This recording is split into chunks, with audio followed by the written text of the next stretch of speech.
Well, all right. How's it going? Can you hear me just fine?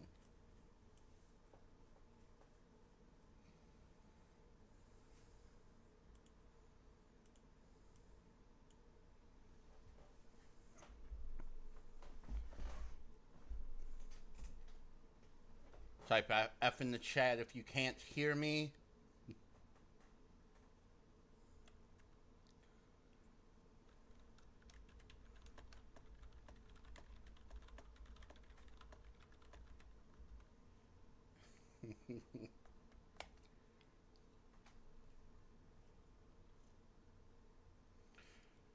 I'm blue, double deep, double die, double D, double die, double deep, double die.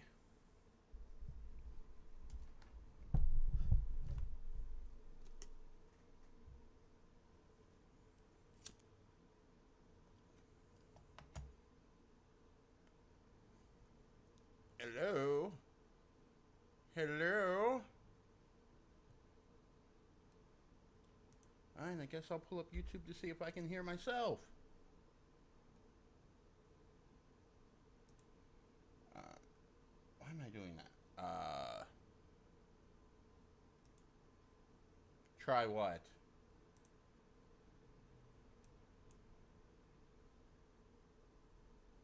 Okay, that's totally the wrong stream.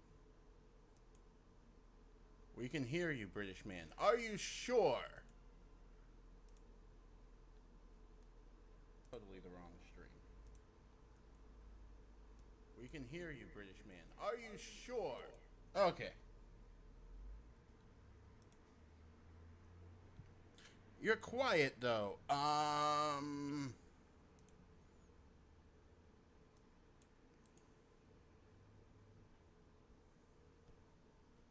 All right. I turned up the gain a little bit. Oh, there we go. It's in the yellow.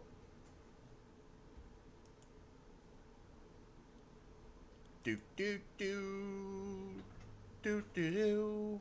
Let me just double check here. How loud am I? Do do do do do. Let me just double check here. Okay. That should be pretty good. Okay, so let's talk about what I've been doing for fun. I've been working on modifying the. It was either the. Oh, it's the top-down code that Crytek provides with CryEngine. So I didn't want to select my. Actually, that's fine.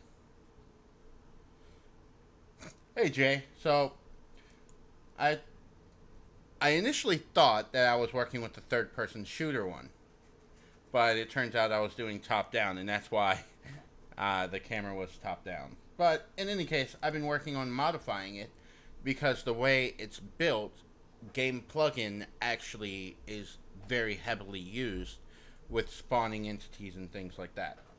So I'm gonna go ahead and load up this. Actually, I shouldn't have done that. Wrong monitor. There we go. You're a dick. There we go. So let's take a look at what's going on right now. Let's go ahead and load up the level. So it's still the basic template. I basically copied everything because I wanted the character and all the animation stuff handled for me because I'm lazy. I swear to God, Jay.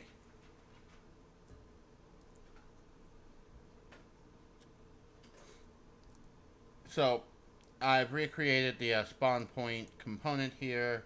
As you can see, it has spawn point, and when I press play, nothing happens. So that's currently what I'm working on, getting that to actually work. No, don't save the level. Reveal an explorer. There we go. And let's load the solution.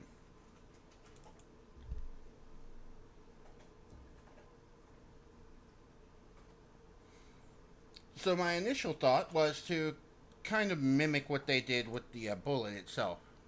What's the project? This is a top-down.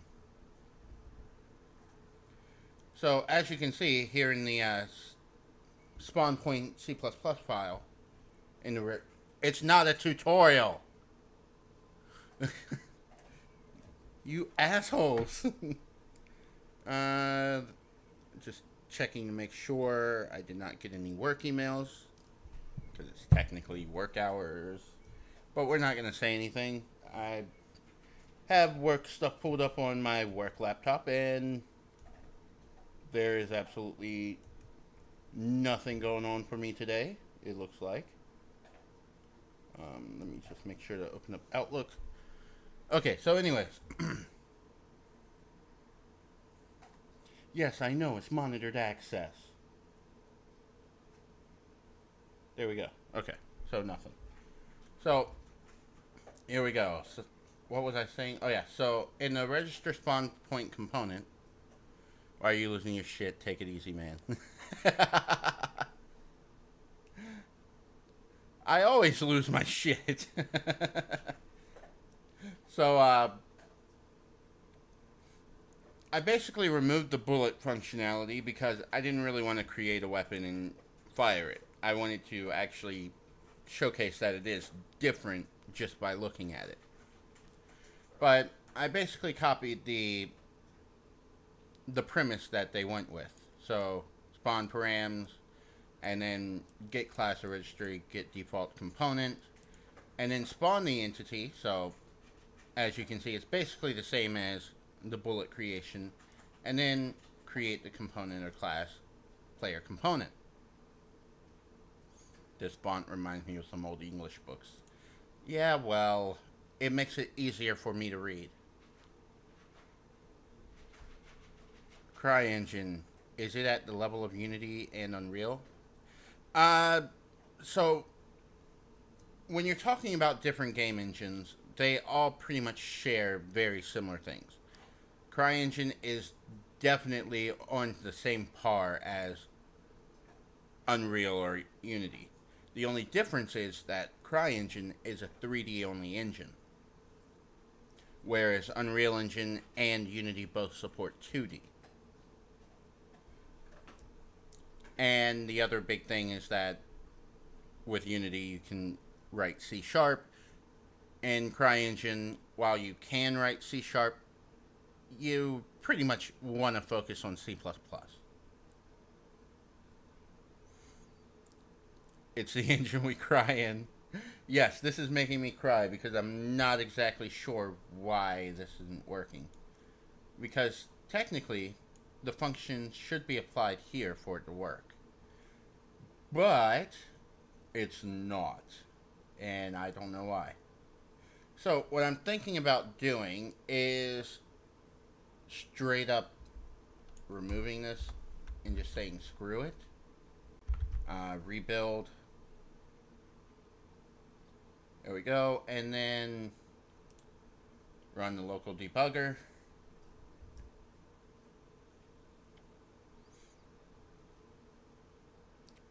Not really. Yeah, it depends on your level with the engine, on how much you actually cry.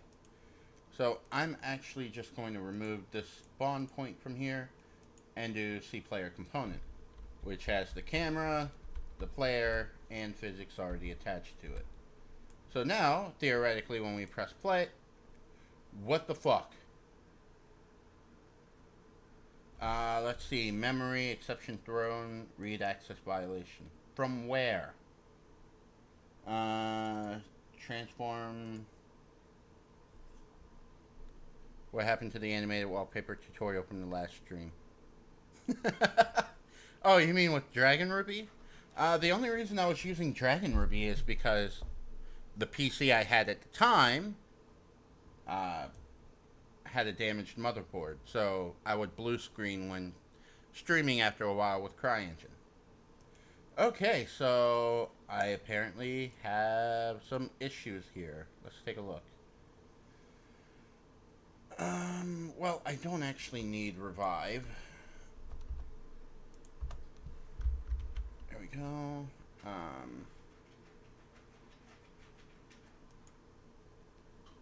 We don't need audio. I completely removed that. animation. Alright. That looks good. Go over to player. You can remove revive.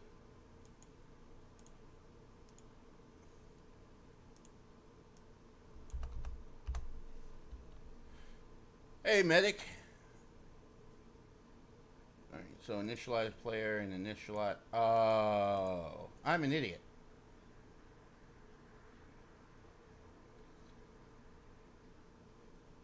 Process event. I don't really need the reset event. So what we're going to do here is cry entity event initialize or become local player or update.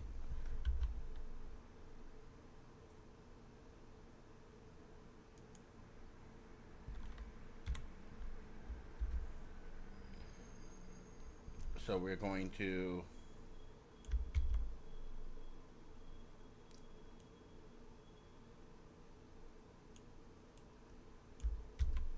take that. Actually, we're just going to change this to initialize.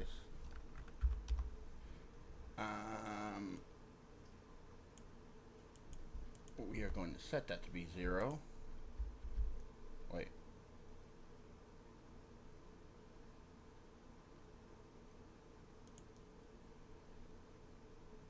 Oh shit, why do I have bind the network?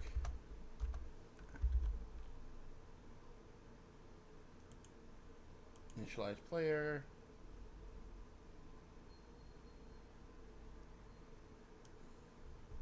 We're just going to do true. Remove that comment. Spawn cursor. Yep. Wait, I don't need that. If MLI. Because that's in the initialize code, right? Yeah, initialize player.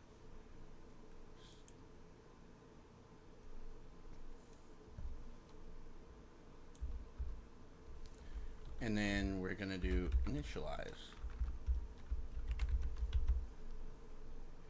Let's see. Dr. Medic said, howdy. Decided to join in and get the true Jesco live experience while finishing some English composition and web, or wait, ENG composition, engineering composition, English composition. Yeah. English composition and web design work. Oh, that sounds like fun. Alright, so that should work. This should not fail. I'm using the keyword should. Oh, fuck.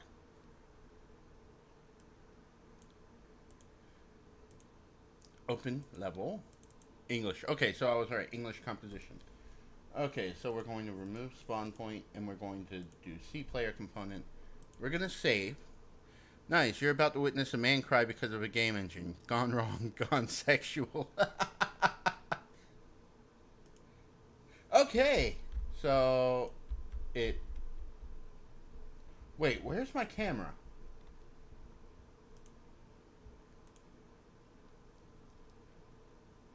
Get a create. Yeah, that's an initialized player.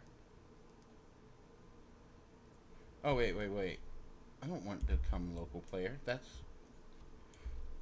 You're an idiot.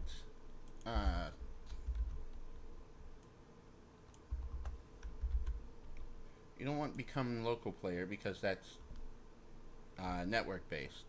Just kidding, love you, dude. Oh, thank you. Now, the whole reason why I typically don't do live videos like this is just because of dead air and also me trying to figure out what the hell I did wrong. Alright.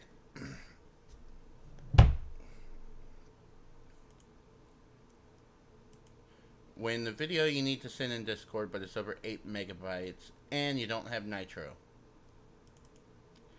I know that pain.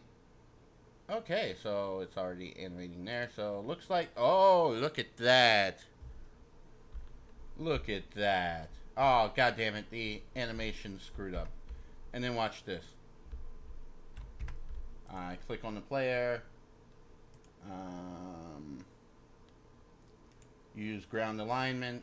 And then now the animation works as intended. But if I were to save and exit and then go back into it, it would fail again.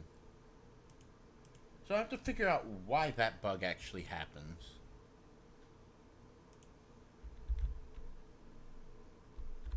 Ooh. This is foreign to me probably because there's a lot of backend I haven't seen. CryEngine syntax and C++ code. Honestly, all I'm really doing right now is modifying the original code that they had. So you can see there's two separations going on here. One for initialize, where you're just initializing the character controller and the advanced animation component, setting all that crap up. And then initialize, where you're creating the camera, creating input mappings, and then spawning the cursor. And your get event mask is basically for when you're wanting to start, update. So think of it like Unity in those regards. So you have your start function, you have your update function, physics update, things like that. And then network initialization, network update. And then process event is where you actually go, okay, this is where I want to call this. So this would be your start. And that would be the correlation between them at this point. You can see I update the cursor, then update the movement request, then update the animation, then update the camera. Although, shouldn't really matter. Update movement request. This one, ground return. I don't get that you touched the... I don't suggest that you touch the networking in CE. Oh no, that's why I completely removed all of the networking based code from it. And then also you can see that my game plugin actually is different from theirs, where I completely separate the player component and shit like that from it. Because the whole idea is, so they are just internal methods that as they exist in the engine, or did someone redefine them with an A series of overloads? In terms of process, where is it? Handle flag change. There it is. So you are overriding the event flags and the process event. So you're basically just doing, for example, if you are using a Stride engine, you would override the start and the update functions to add your own implementations to it. Same concept. In Unity, everything's already overridden for you. They just make it so that you don't have to explicitly write override. So we have our constructor and destructors, and they're set to the default, whatever that is. I haven't really looked into the source code for that portion yet.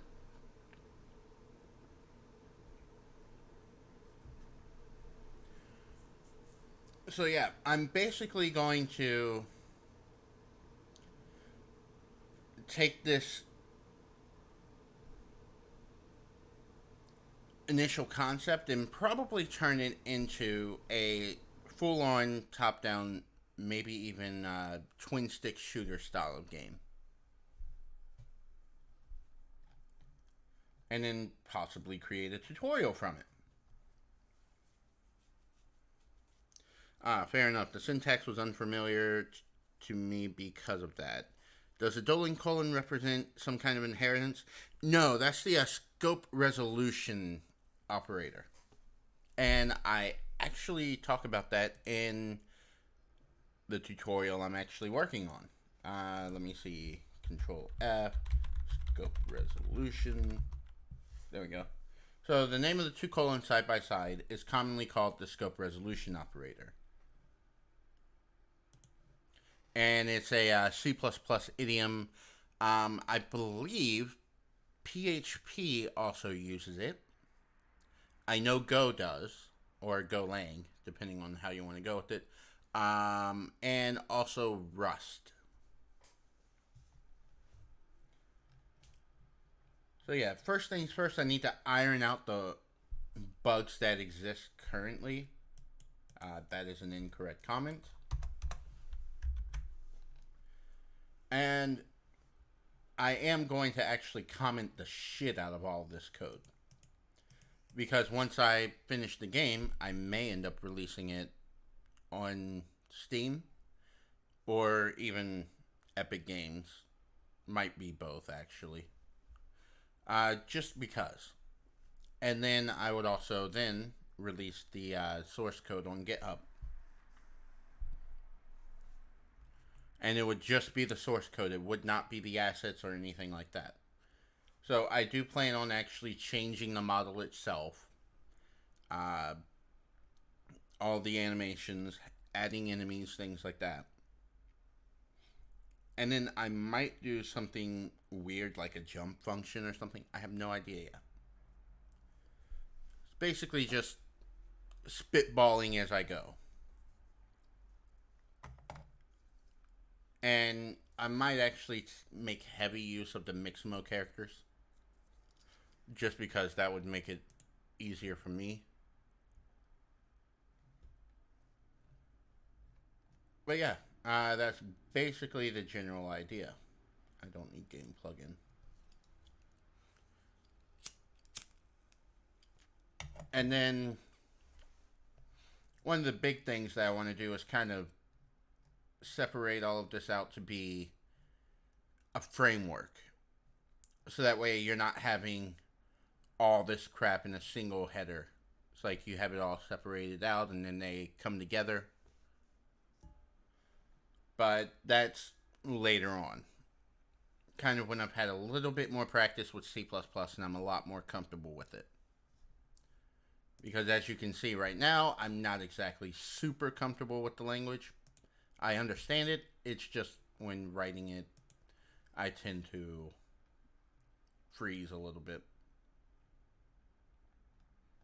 So let me see. Initialize happens first, which does that. So ironing out that animation bug. Not really sure why it happens.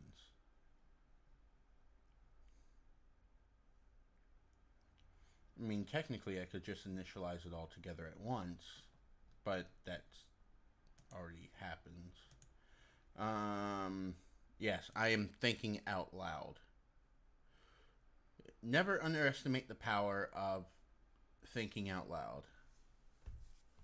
So everything is updated with frame time appropriately.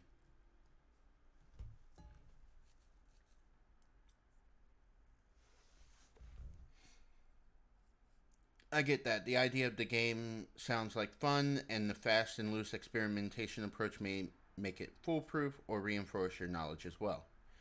Uh, I typically do not do explosive programming, but this one's more just like a fun little project for me. Normally, I will actually sit down and where is it?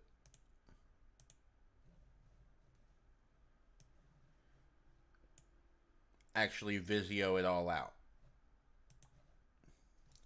But today, not really going to. Back. Have I missed something? Nothing important, really. So is on ground.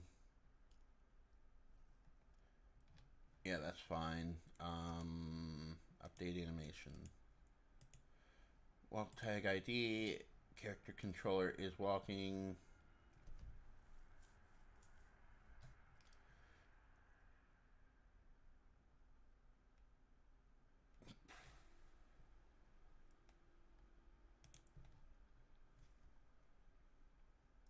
So yeah, it should be update movement, then update animation. So that shouldn't cause any problems. But let's go ahead and run the debugger real quick. Load the level. And let's see what happens. The animation is super slow again. Click on that. Unselect, select, save, run. And the animation works just fine again. Now let's export the engine, export to engine. And then run the game. If it would stop running. Come on, there we go. Can you stop being... No, wrong screen. You asshole. Thank you. Okay. So now we can see when we're running the game, the animation's running slow. Let me see. Map. What's that code again? I forgot. Game plugin.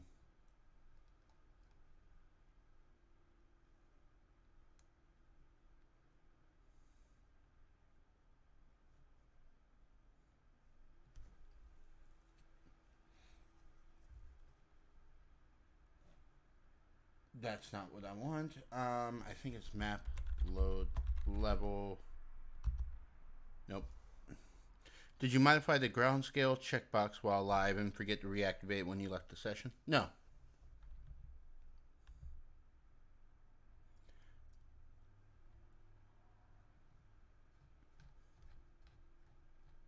I forget what the console command is.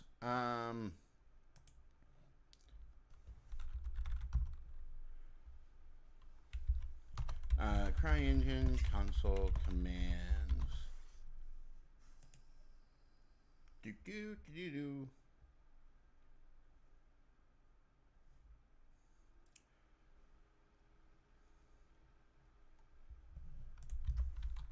Level. Nope. Map.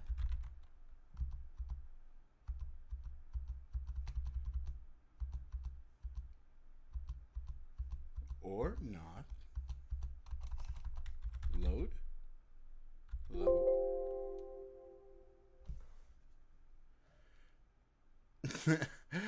Alright. Fuck off. Load level in game CryEngine.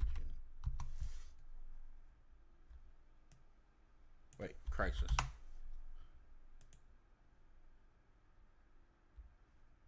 Yeah.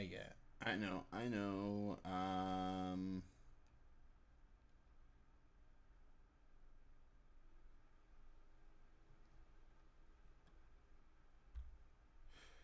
Map. Oh, okay.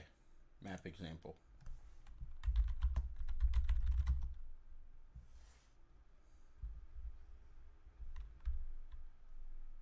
Nope, it's still screwed up. Map example.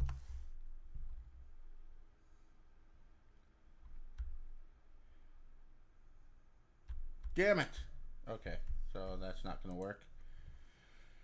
Oh, crap baskets. Go away.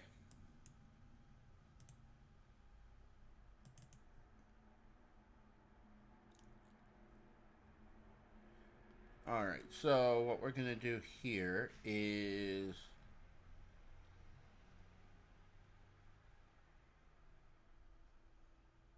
Man, you screwed up the dude anime. No shit, Sherlock. I wonder.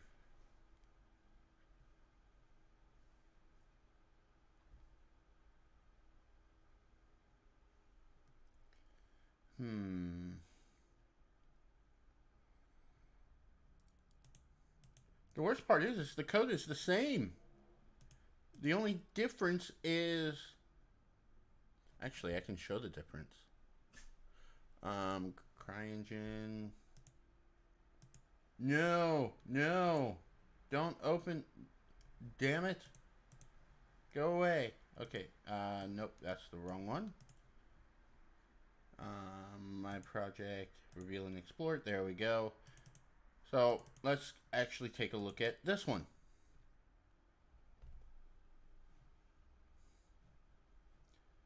So here's the player.h. Everything is basically the same except for remote revive params. I removed that. I removed the revive function, I believe. And then I also removed whatever the moving average does. I'm unsure what it is or what it does. So I think that's more for networking. But let's look over at initialize. Initialize does the same thing that mine does, with the exception of the bind and network and the network functions. Initialize local player. I basically have that as well, with the shooting removed. Become local player, update, reset. Become local player, initialize local player. Then they're updating the movement request, update the look direction, which is for third person instead of top down. Update animation, and then they have this is local client. And if we look into the header file, local client is right here, which is basically just checking the flags for if it's a local player or not. And then updating the camera there, or updates the camera offset from there. Reset just checks the Boolean value for is alive.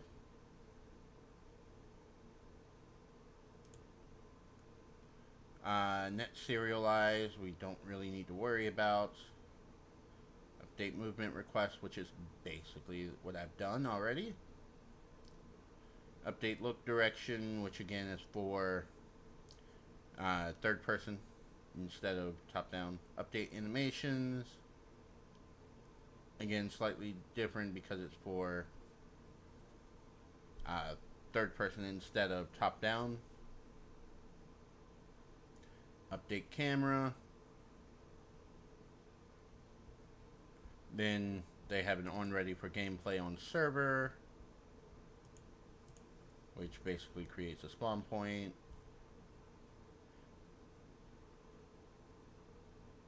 Network code, get instance, iterate over the players, how many players you have in the level.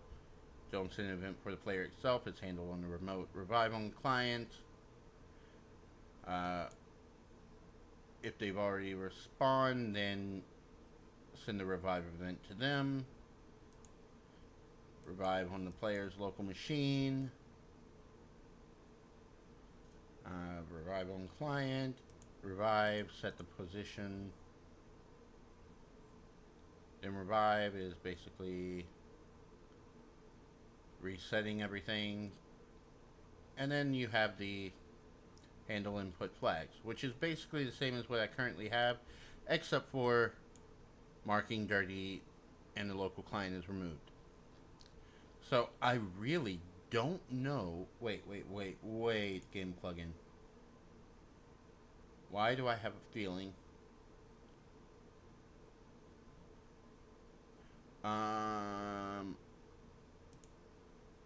Level unload.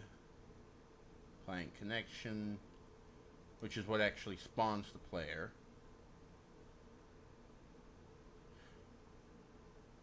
Now I understand why you are yelling at us all the time.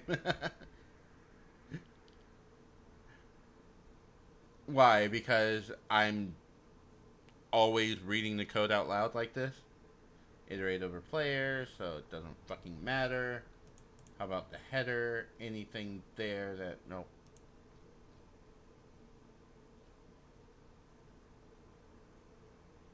Yes, I find this very, very stressful. Especially when it doesn't work when it should. Their execute string is false true with the map example. Get out of here. And then mine is false true as well. So you know what? Let's do true. True, true. Build. I mean, yeah, coding is fun, and then you also have those aspects where you're just like, why the fuck? Just 4 errors of code in the console, just 4 errors of code. You take one down, resolve, and recompile. Now there's 32 lines of error in the console. Luckily, no errors for me. Alright. You're just taking it too personal with the software. I got an.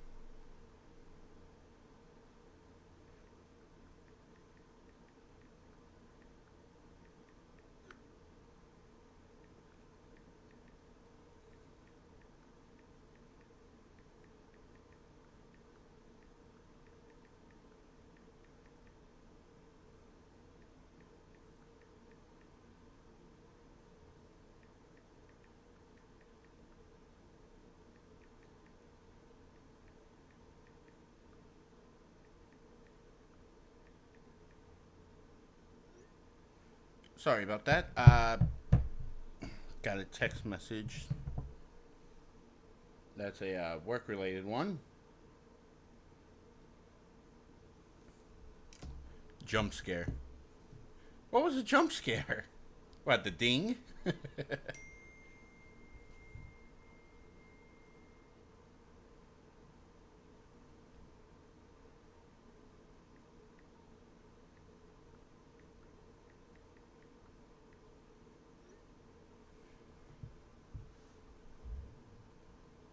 Uh oh. Let me give you a call when.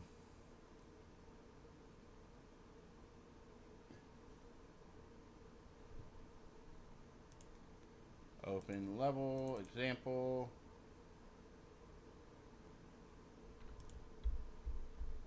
Nope, still bugged. I don't know why. Up. Let me pause the stream for a bit. I have to take a call.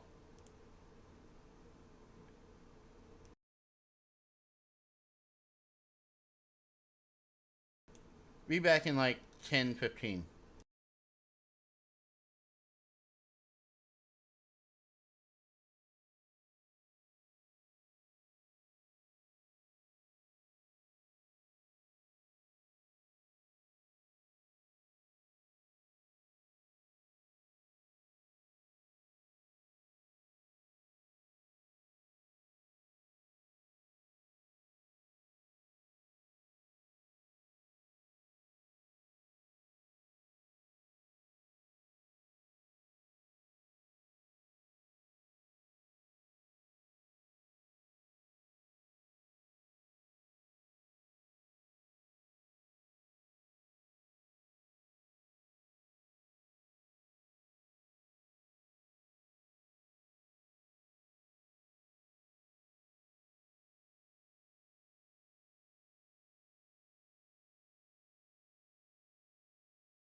All right, I am back. Sorry about that.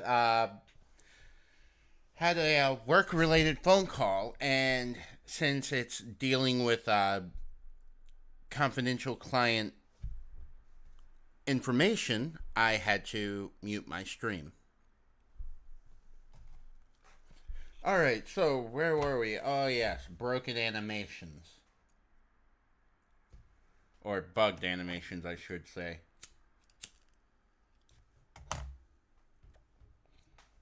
All right, so I don't know. I really don't know why that's broken.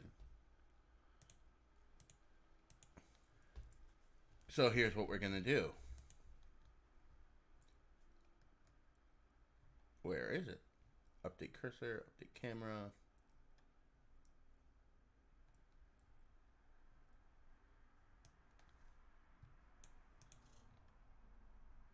Let's see. Does it? It does pass it to the. Wait, that's the animation. That's the cursor. That's the camera. Camera. Character controller.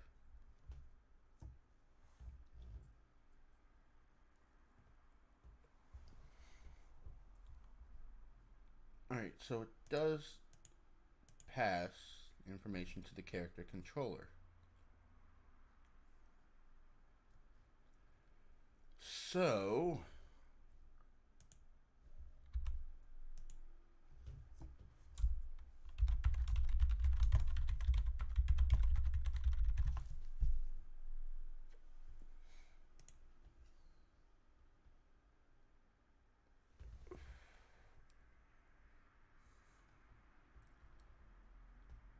okay, those are the. Oh god damn it! No, I don't want. All right, fine, fine.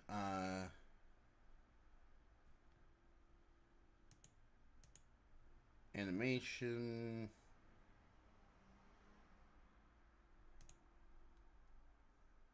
No. Nope, nope.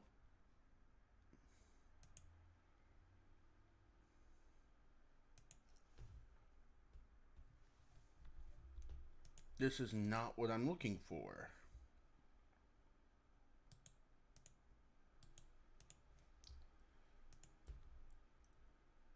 And that's C sharp. There we go, C++.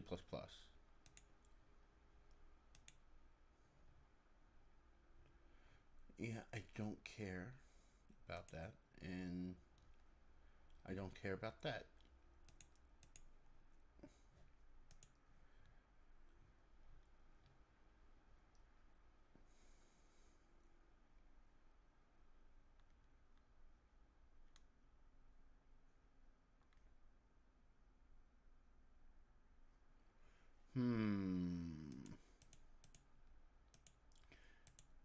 Yeah, just avoid the.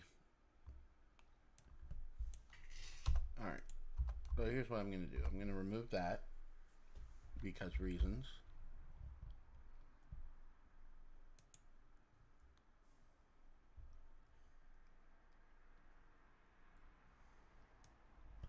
You know what? We're also going to remove that.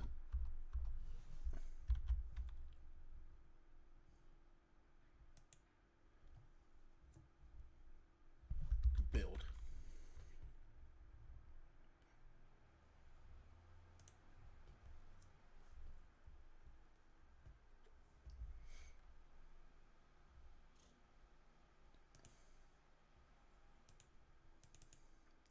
You know what? It's probably something super simple. No. Idea. Screw that.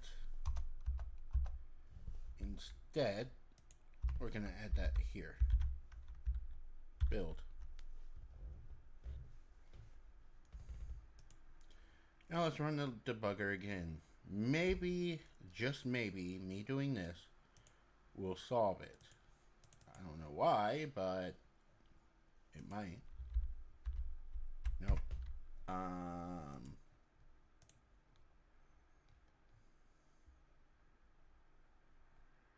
Hmm.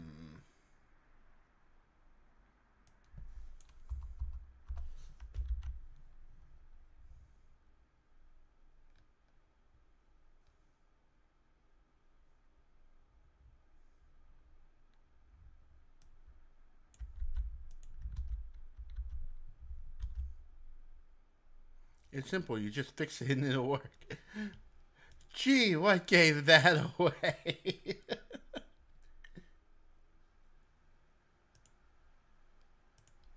uh, all right. Nope. Damn it.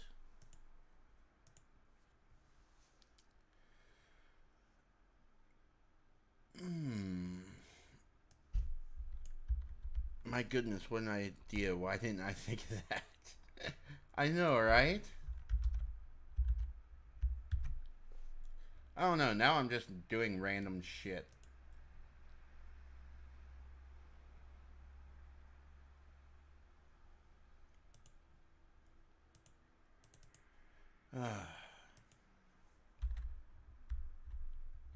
Damn it.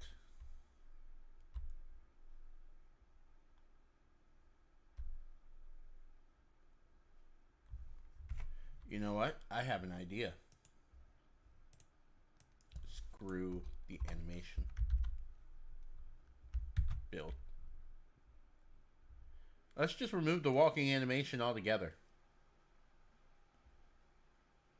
You don't do.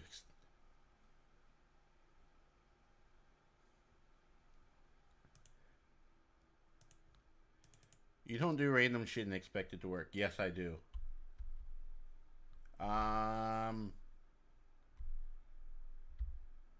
You're a dick. No, it's not rotating. uh, all right. Let's go into the animation stuff. Okay. Oh, that's right. Controls that. Okay, so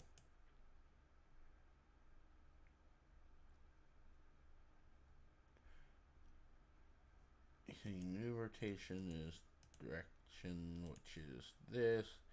So let this be handled first. And then finally, we'll update the tag. No shit, that rotation. What gave that away?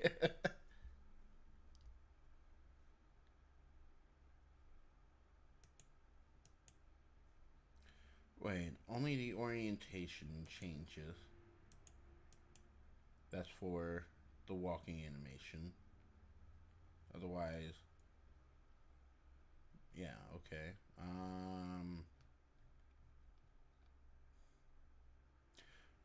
Wait, so where are we handling?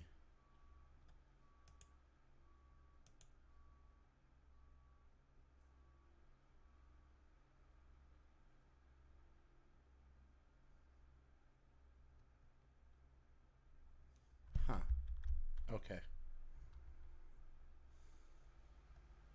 I did add it back, right? No.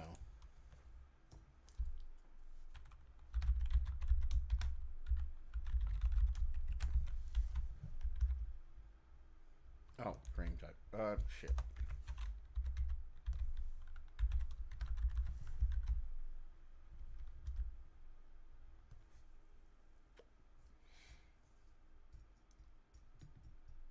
Yeah, this definitely does not correlate to Game Dev Made Easy. The irony of that name, though.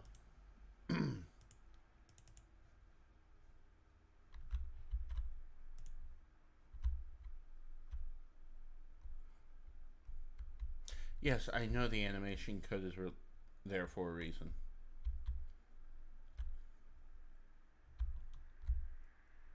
What the? What the fuck was that? Did you see that? Oh, let's do that again. That's amazing. Talking about edge cases not being handled.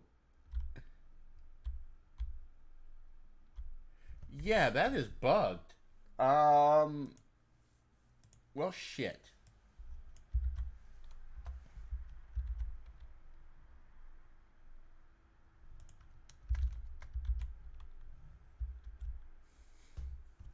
Maybe because it's updating the animation just about at the same time as the movement. Oh, that was too funny. All right, let's see if that happens again. Yep. All right. COVID confirmed. No, that was coughing from laughing too hard.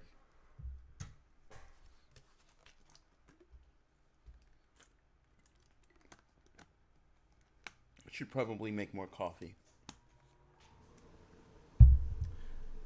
Right now I'm turning T in the code. Okay, so. You know what? Try entity E event.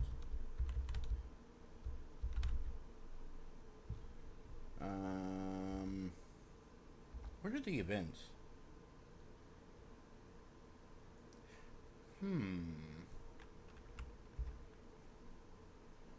Called when an animation event placed on the animations and editor is encountered. What? Become local player.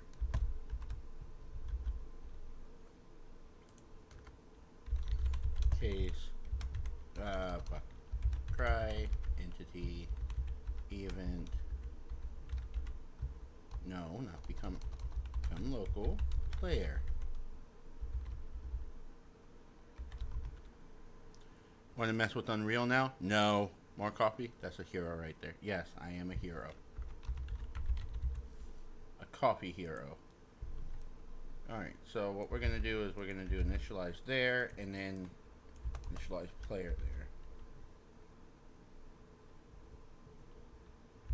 Build.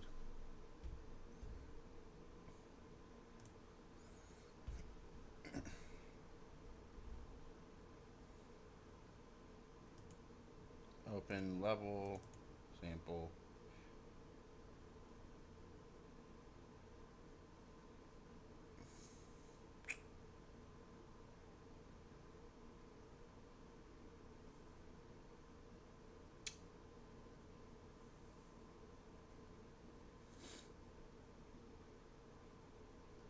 Well,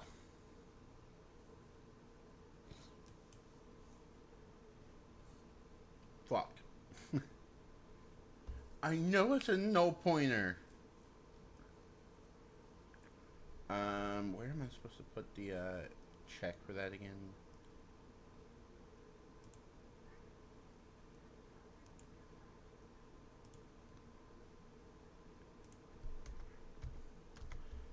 If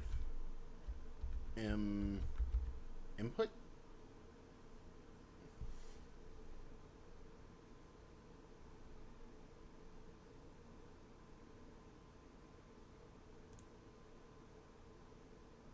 Oh. MP cursor entity.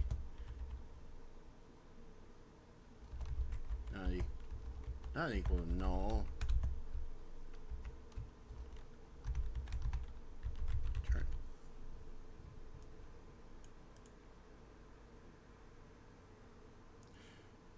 Welcome to the stream, Emery. Oh, hello. I am, as Jay said, crying. Oh, no pointer. Duh. This isn't C sharp, Jessica.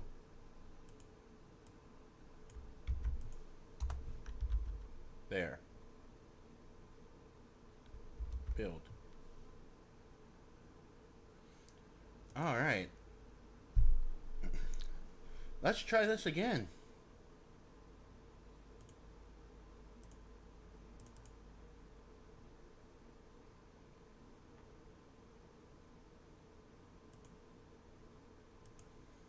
I thought oh. Did the wrong one. Build. Jessica's modifying some code that spawns and handles controls for a game controller and its assets. Essentially. Although I'd Fuck you. Okay. Perhaps I should look at the original code again.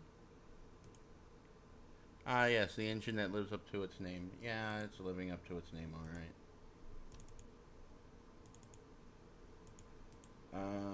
Edit with Notepad++. Where is that null? Where is that null check?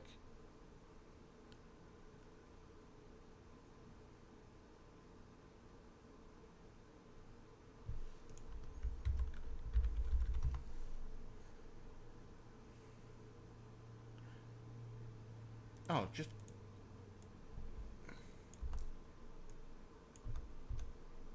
If it's not a null pointer,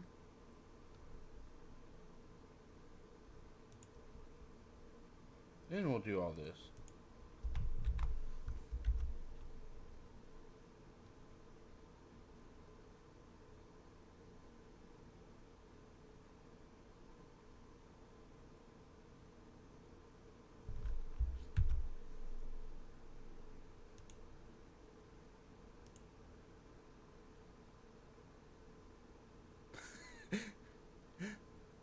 Who's talking to me? Is it a bot or a human? Medic is definitely a real person. Man, Jessica is deleting code and complaining when something goes wrong. Yeah. uh,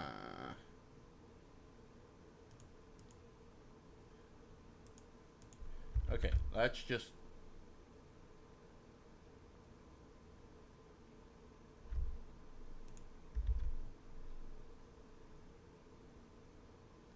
Let's just fix this. Okay, there. Initialize. Let's do... Wait, initialize does which one? Yes. Fuck. I forgot to build. Build. No. Build. There.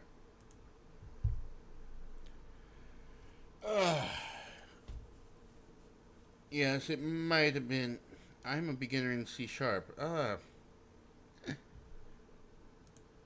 Yeah, many people are a beginner in C#. I'm doing C++ because I'm wanting to torture myself today.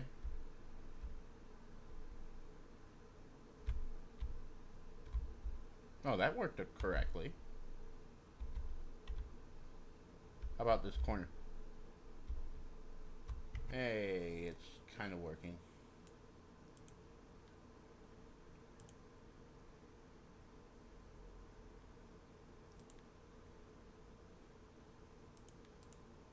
Should be able to delete.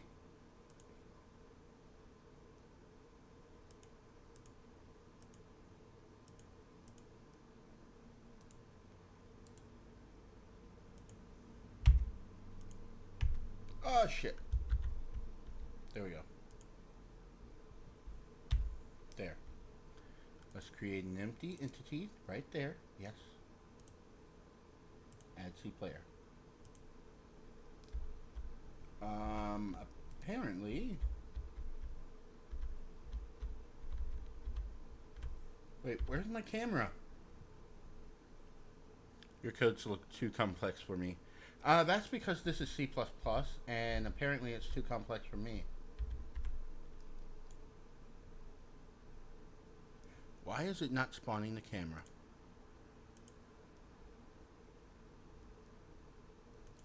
Get or create. Initialize player. And initialize. Initialize. Oh. Initialize player, then initialize. Okay. No.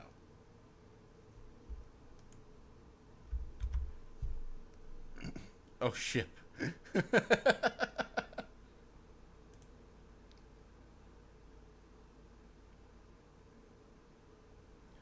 Alright. Let's try that again. Load level.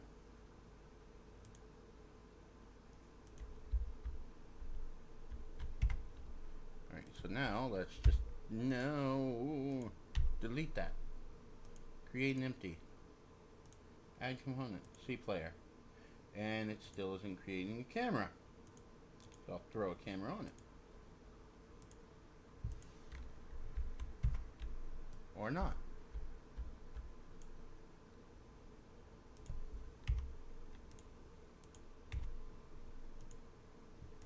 Hmm.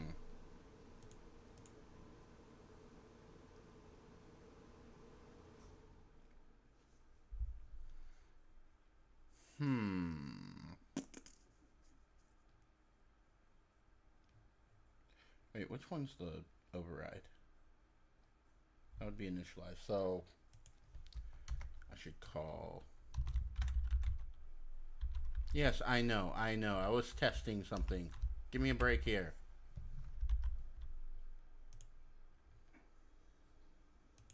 Initialize player is the void. So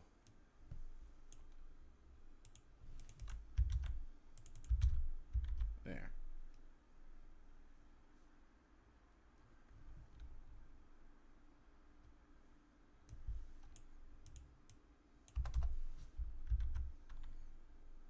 Can this not be made as a prefab? Does CryEngine support prefabs? This will get snapped to the entity's pit. Yes, I know. I kind of screwed up there.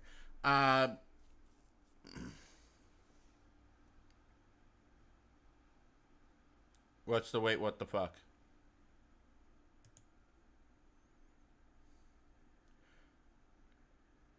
How many years of experience do you have in software development?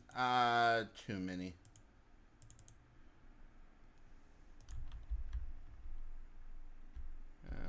Animation's still broken.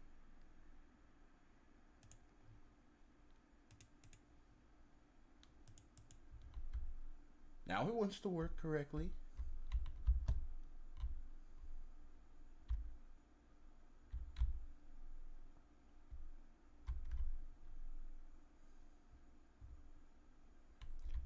Ooh, I have an idea.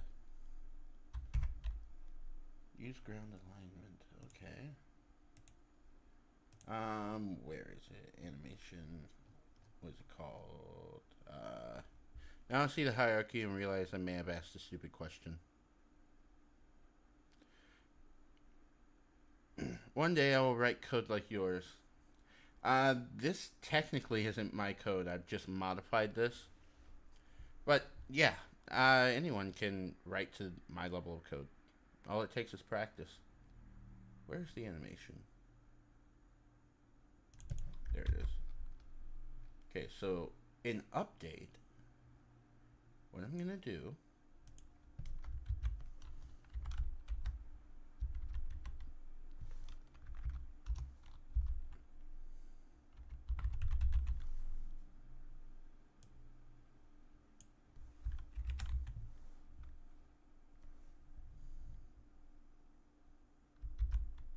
let's do that. I now see the hierarchy and realize I may have asked a stupid question. CryEngine does support prefabs, but not in the sense of Unity's version of it.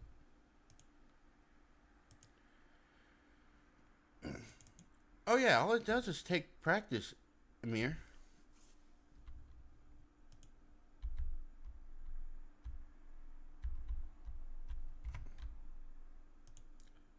See, if I were to say create prefab,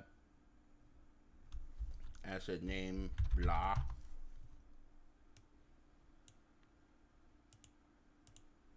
And theoretically, if I were to delete this and throw it up here.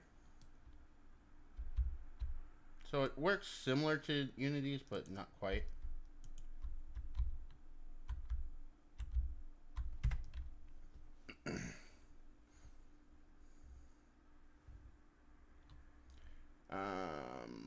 So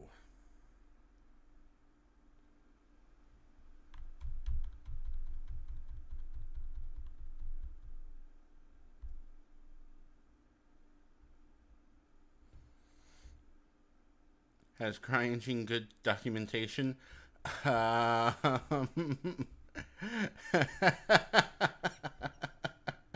No.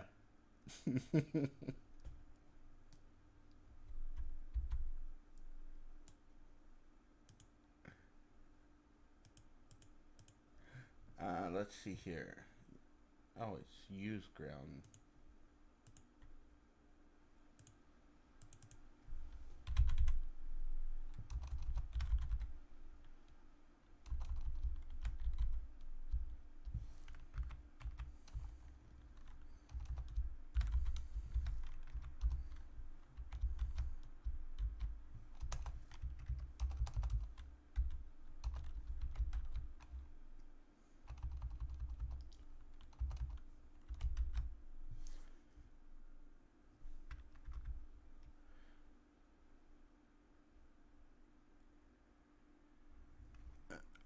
Congratulations, you received 100 messages today with Restream Chat. Thank you, Restream, for telling me that I've actually had people talking in my stream, for better or worse.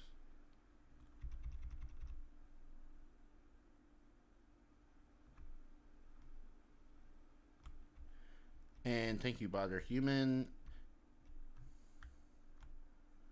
Who was that in reference to that time?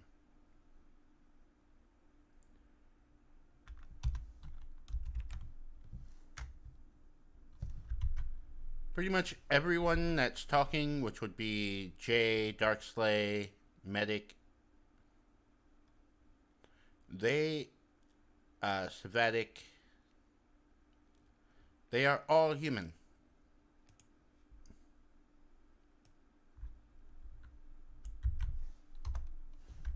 Hmm.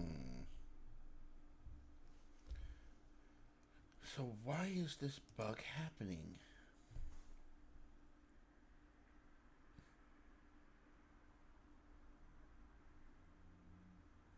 Why don't they write good documentation? They are working on the documentation, but I mean, there's years and years of stuff they have to go back through and explain.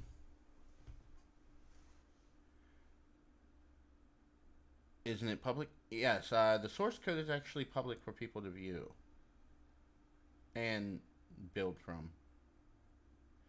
But just because you have access to the source code doesn't always mean that the documentation is going to be great. Like, they do comment the code rather well, but again, with use cases on something, you're generally going to have some issues with that.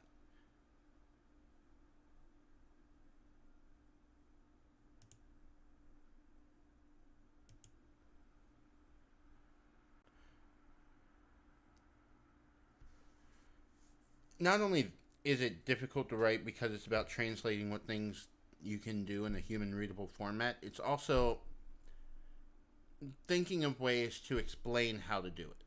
So, for example,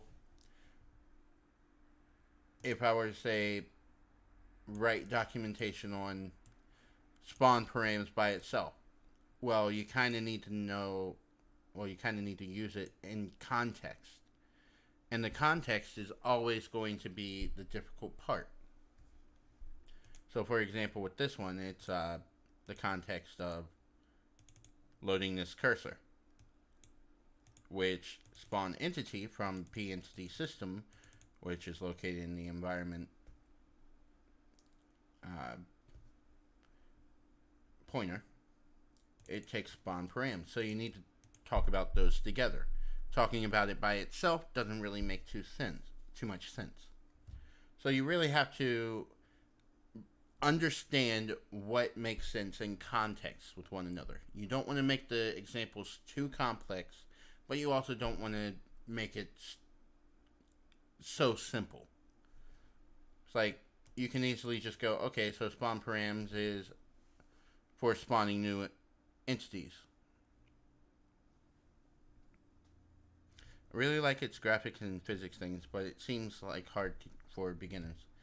The C# side of the engine is being built in a way that it's easier for beginners to get into CryEngine. That's probably not going to happen until after version 5.8. as there's a lot of new tech that they're incorporating into the engine, and then they have to do a complete rewrite of the C sharp side of the engine from the ground up.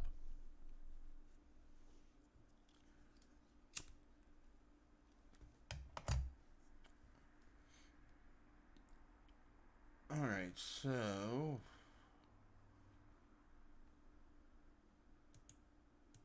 that's the cursor.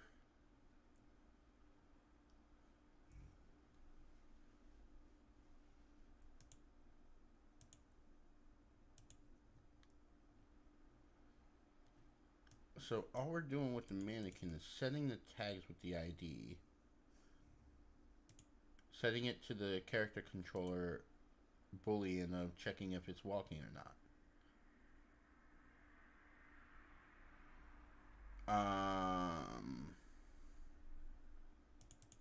Really? That's all we're doing?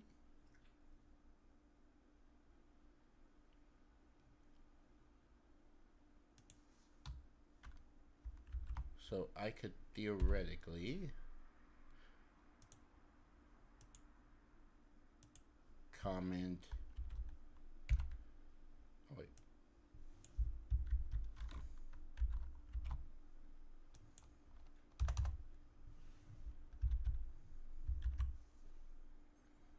Theoretically comment all of this out.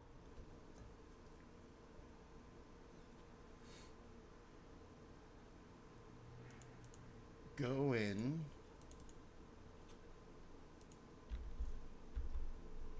Yep. So I need to figure out why that's going so slow. Which means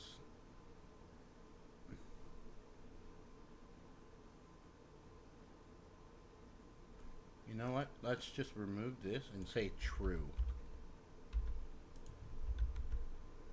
Let's see what happens. It should theoretically just have them constantly walking. Theoretically being the optimal word there.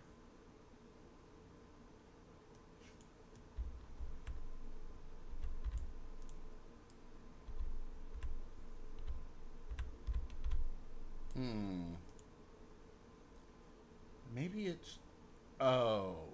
No. Huh.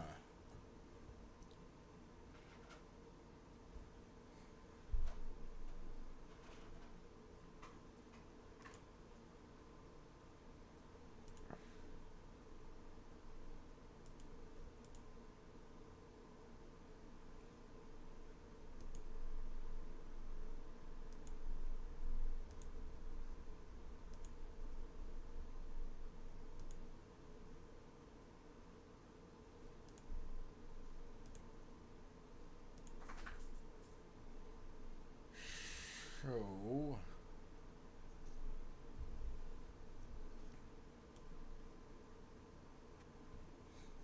It's the animation speed.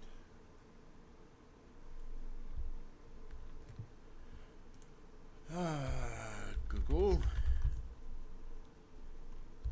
Set animation speed CryEngine. Do you prefer books or videos while learning something new?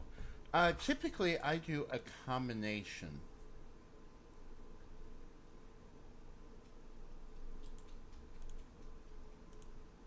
So you're about to get a look at the documentation.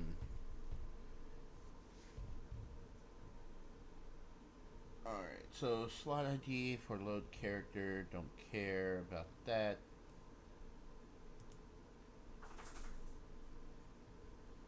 Character format, animation events.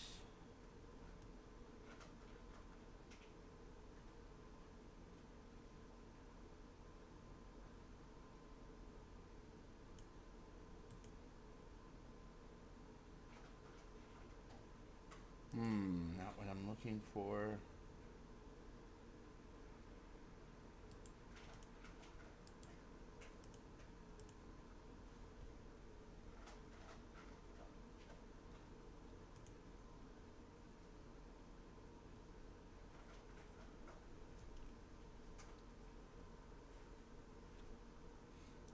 Again, not what I'm looking for.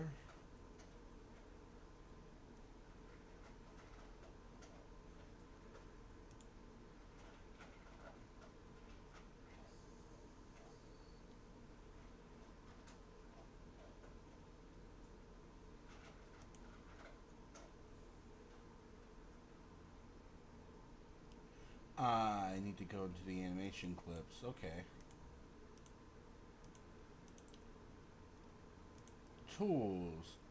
Animation character tool. Where did it open up at? Ah, there it is. Oh. Really? Come on. There we go. Thank you.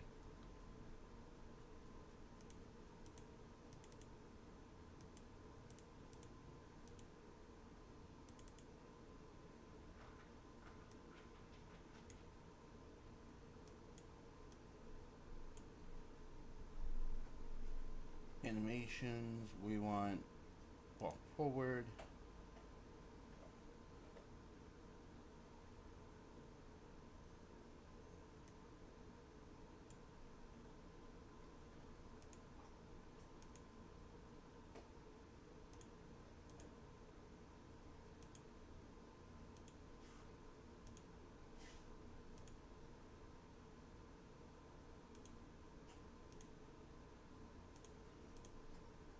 Let's do 2%.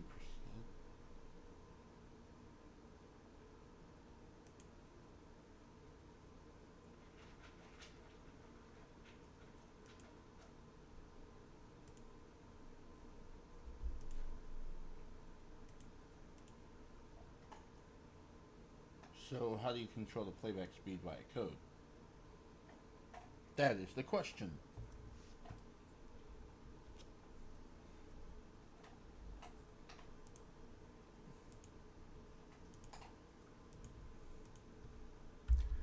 MP animation component. Now I gotta wait for the computer to catch up with me. There we go.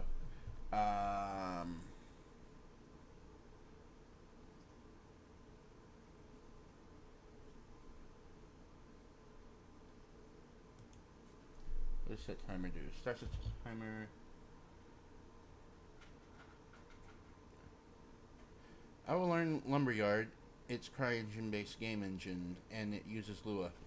Um I've tried Lumberyard. I'm not a fan of it.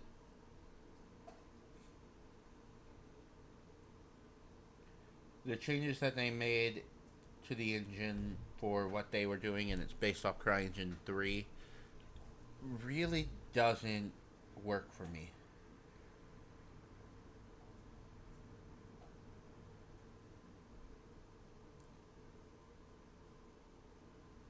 Okay, so there is literally nothing for... Oh, wait. Advanced animation component. That's it.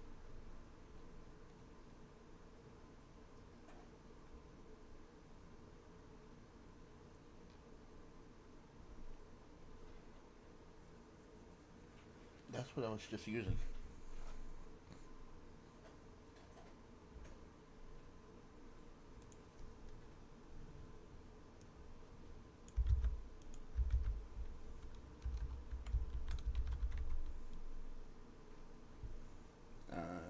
Set. Might be biased at first sight because it's owned by Amazon. Um, well, the owning by Amazon doesn't really do anything for me. Uh, the networking side of having to use AWS, I'm not a fan of. But then again, I don't really do network-based games, so it doesn't bother me too much. My issue was actually with the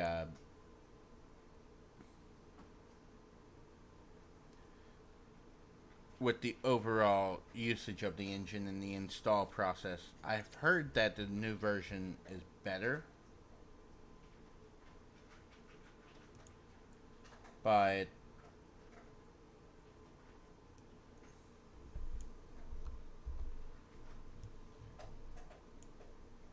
let's someone who wants to start their own game dev company, I err on the side of caution if my tools are not fair use under license, free, or owned by corporate hegemony. Fair enough.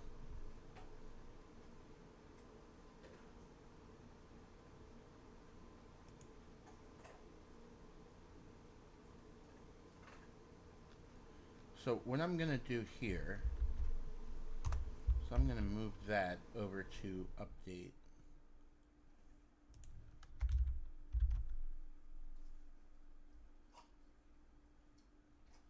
Then build. Maybe it's just because,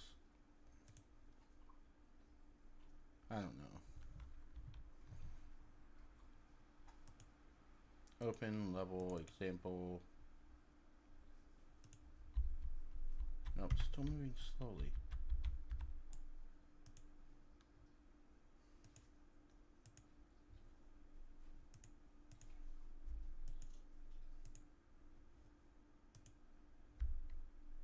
But now it's working perfectly.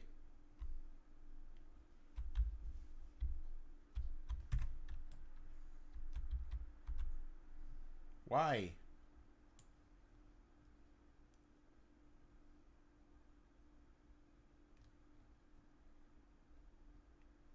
I don't know why.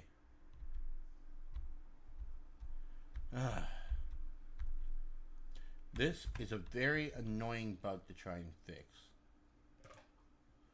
Physicalized object, invalid surface type.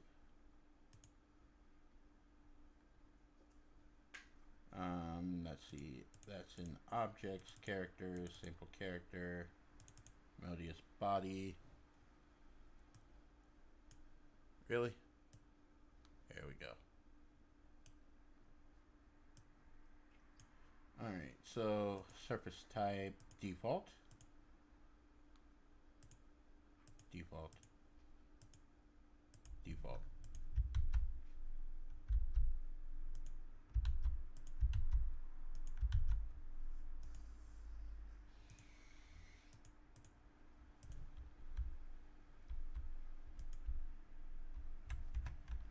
Alright, now we'll save it. Wait.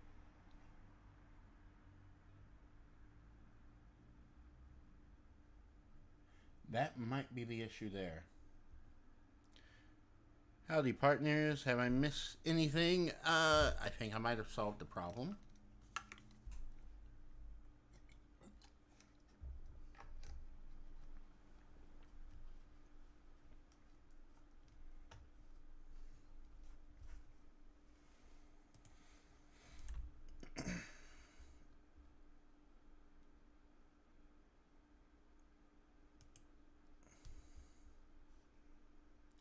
So what I'm going to do here is I'm going to wrap all this if editor, where is it? Is editor. Crap, where's that check?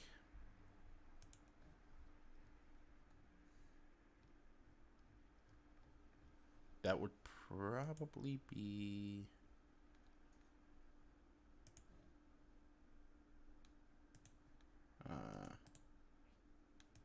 this one.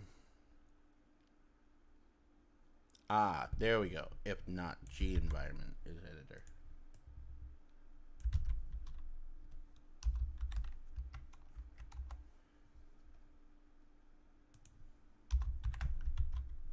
There, build.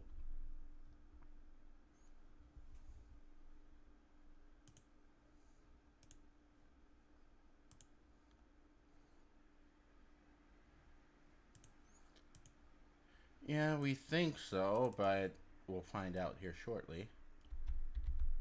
There we go. Animation is not playing. Perfect. Now, play.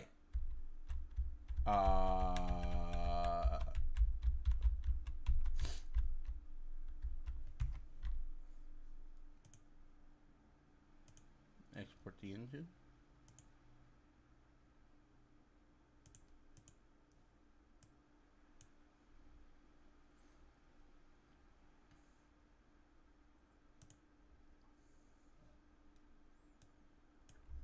really hate how that...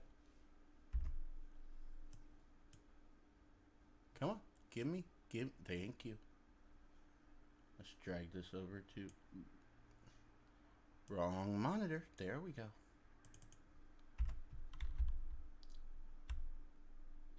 Still moving slowly, but...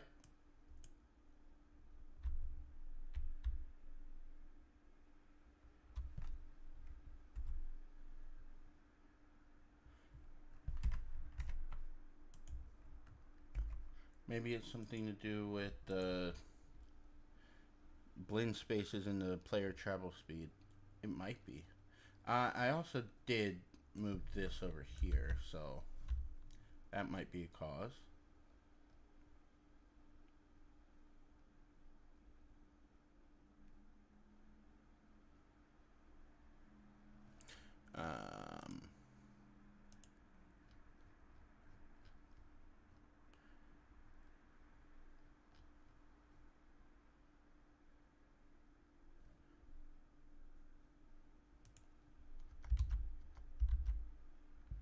Build.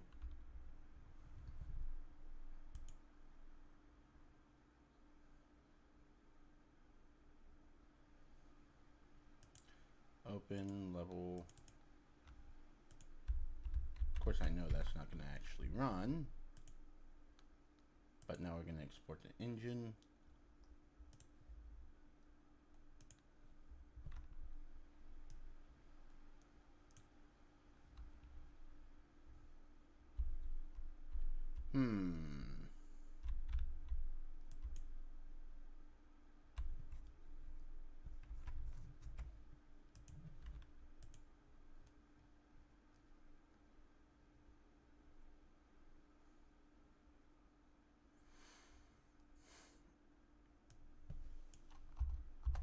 Could be the blend spaces. What's the character movement speed? Update movement speed, request. Your voice is low. I can't hear shit.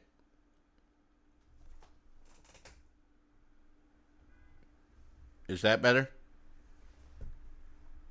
Man, just tell him that he's walking on the moon. Let's change the move speed to be, I don't know, 45? Oh, wait.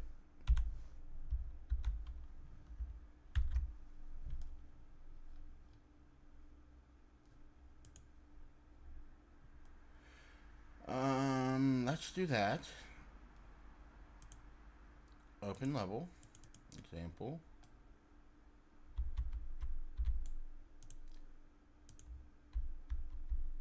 Nope.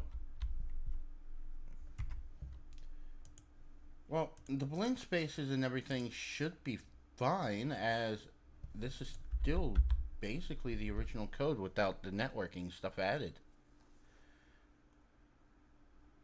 Unless there's something I'm missing.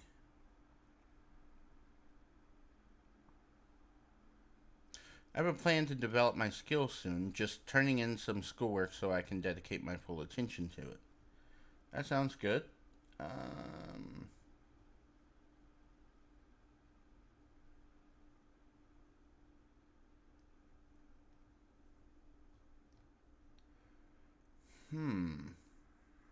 You know what?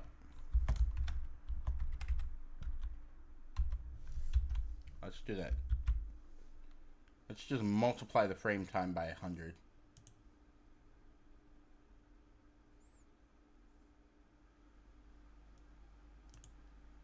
That should be hysterical if it works. Really? Oh shit!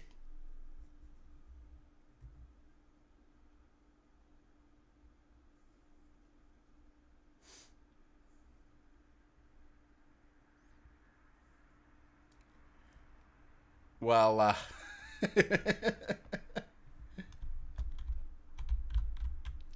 that was unexpected.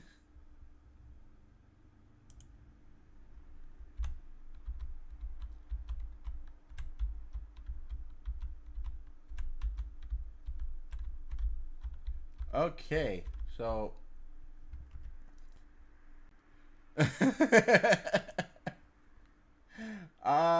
Well, because it's animation driven. Okay, since it's animation driven motion, let's just just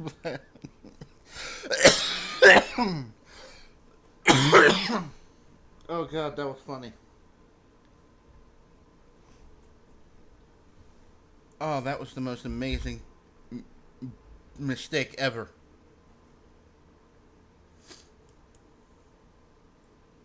Why did I? There we go. Oh, oh, that was hysterical.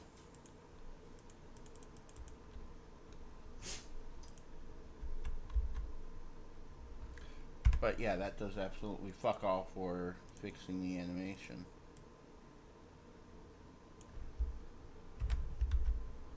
Which is one of the reasons why I never do tutorials with animations. They are a pain in the ass.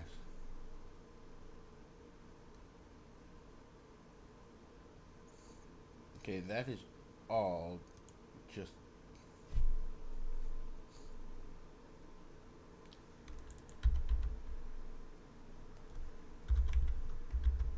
Okay, what happens when I do false? Because it doesn't tell me what the B set actually is. I have no clue.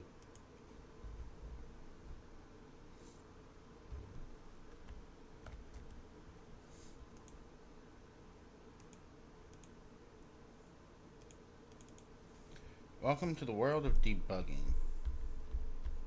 Okay, so it actually sets the animation to be true or false. Yay.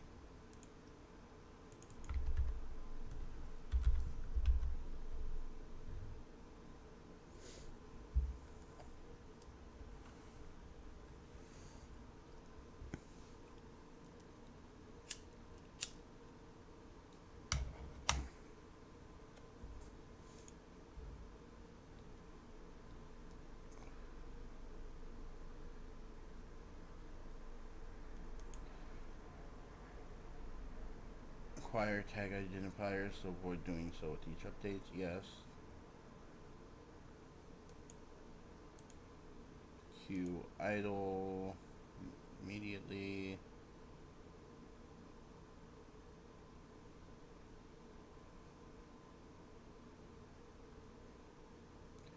Load from disk. Then set the tag.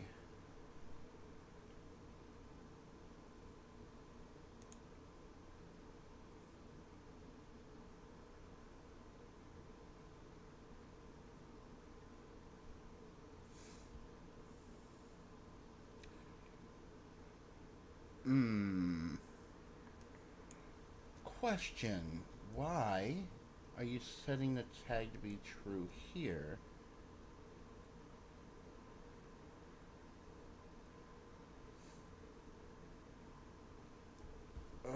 This is annoying. You know what?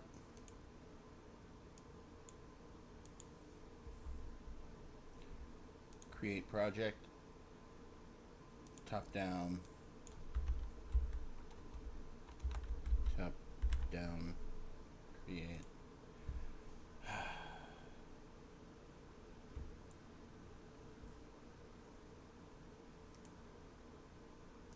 Library projects. Top down. Repeal and explore. Generate solution. Generate. Detecting. CMake's doing its stuff.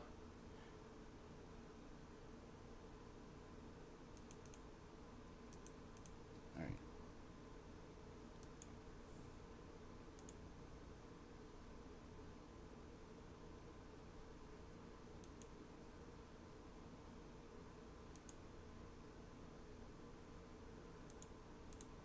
There.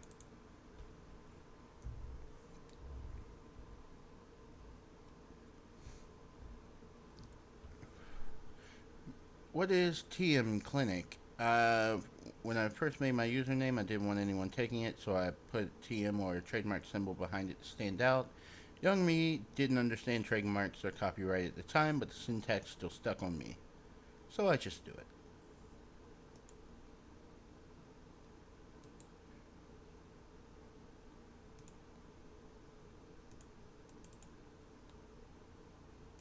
Alright, so let's look at the game plugin for this one.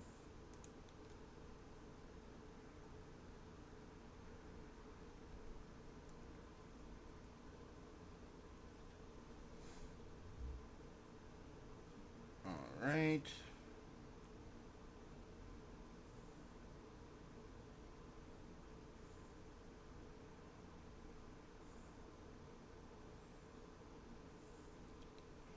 Again with the networking crap.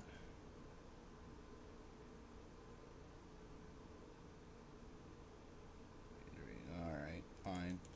It's the same as the others. Let's look at the player.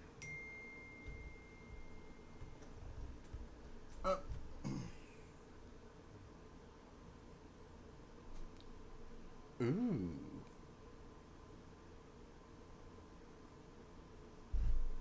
Ooh. Sorry, one of my buddies just sent me a text showing me like his 6 guitars, and I'm kind of jealous because I only have one. Can you go to the character tool and check if the blend space is working properly? That would be this one. Sure. Let's go ahead and take a look. It looked fine to me when I was loading it earlier. Open level, animation, character tool.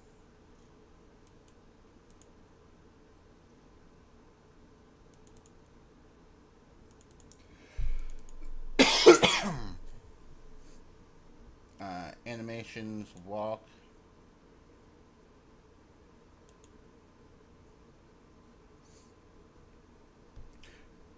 He sent you a prawn. I can recognize the ooh. We understand CryEngine. Can we reverse engineer and hack Lumberyard games? It would be fun. Whenever it comes to Juarez, I never endorse it nor comment on it. But the blend space seems to be working fine here. Oh, I switched it. Yeah, there's...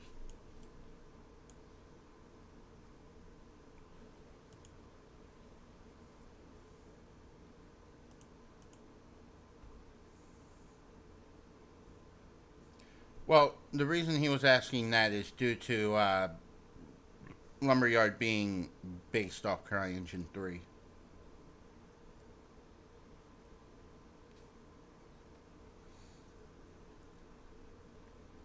But I'm at the animation I'm using, which is walk forward and walk backwards.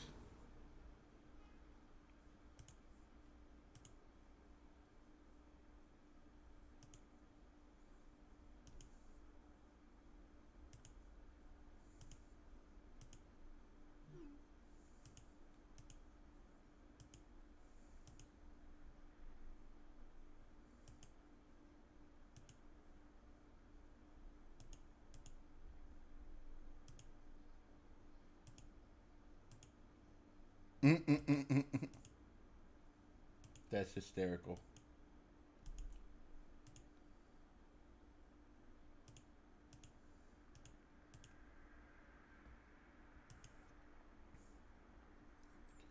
Oh, blend space.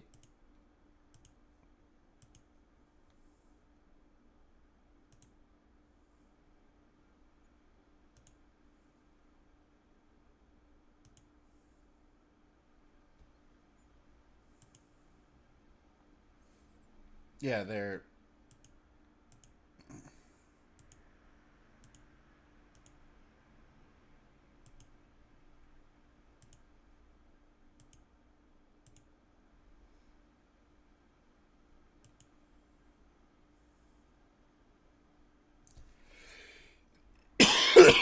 Yeah.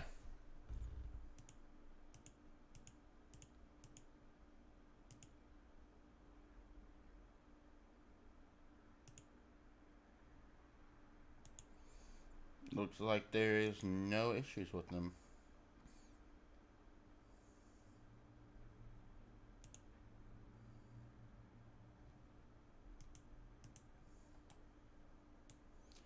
So it has to be something to do with the code.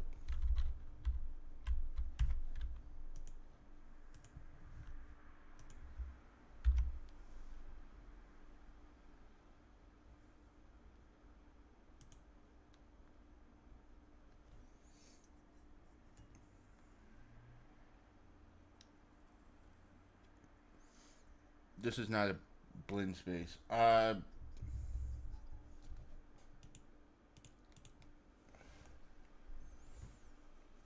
Oh, you mean the actual blend space folder, or are you talking about the other component?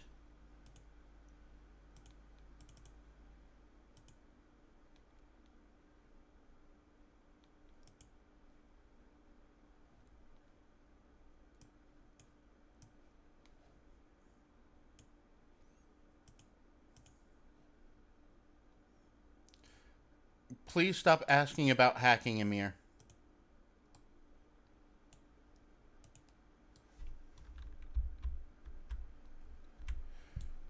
Oh, look! Beard has appeared.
Just did.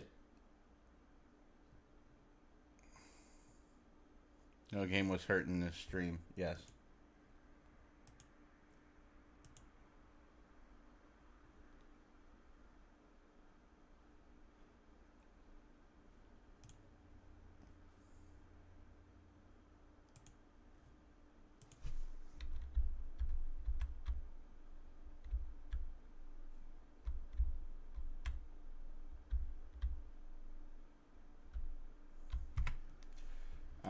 I need to go back in character tool.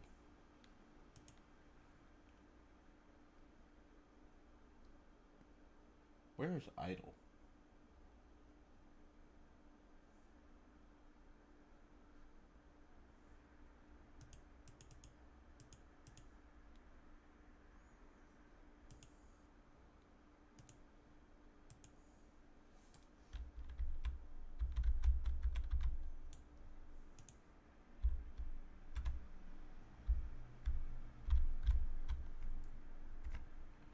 Alright, that looks good. Let's close it out.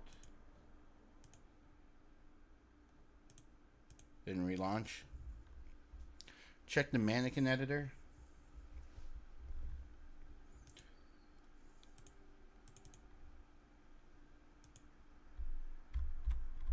Really?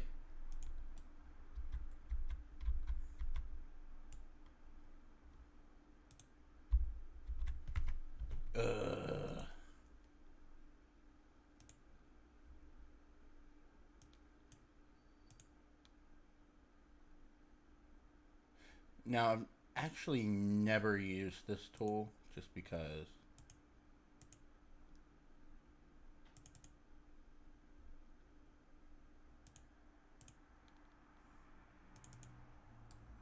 There we go.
Uh-oh, I think I broke something.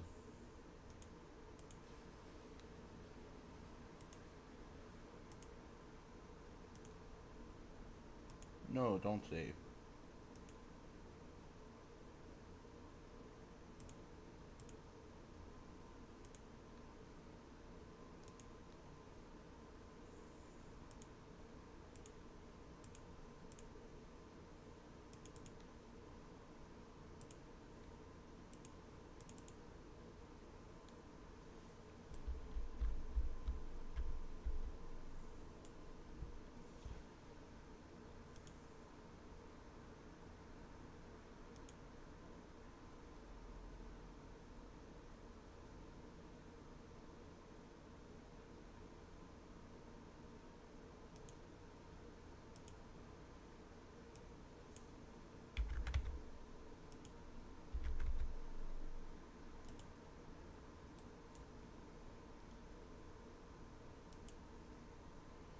How do you like working with CE?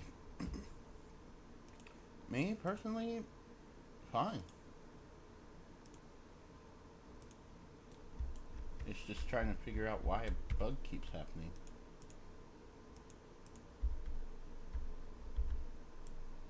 Oh, wait. I know exactly what it is.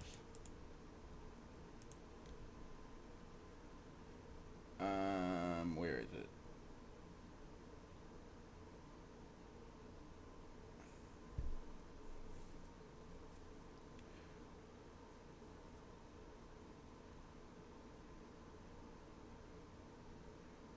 I need to make sure that the animation knows it's grounded.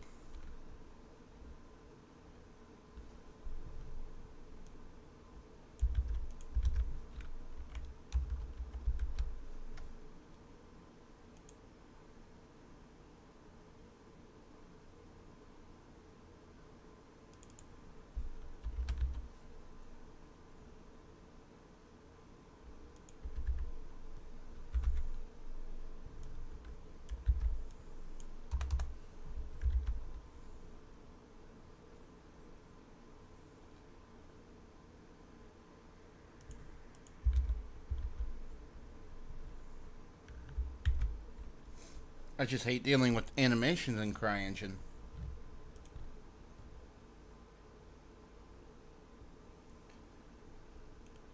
One of those things where the animation framework should definitely be updated properly.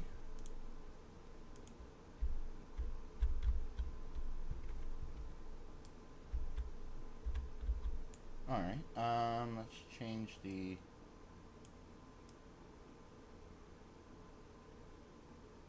right about there.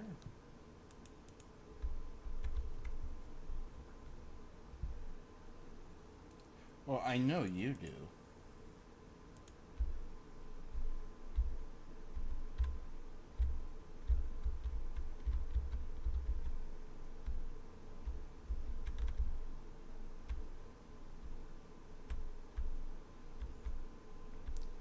Uh, it is when you're not really well versed in animations like me.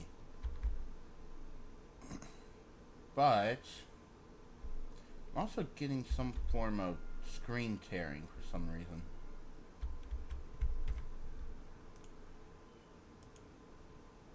But let's look at this one.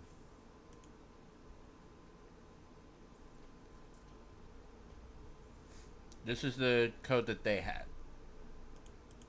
So we'll open the level, example.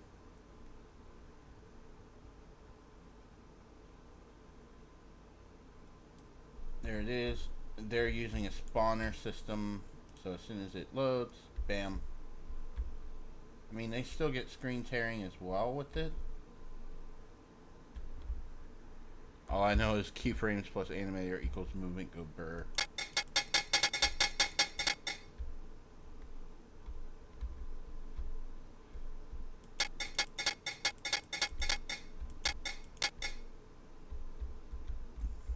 So maybe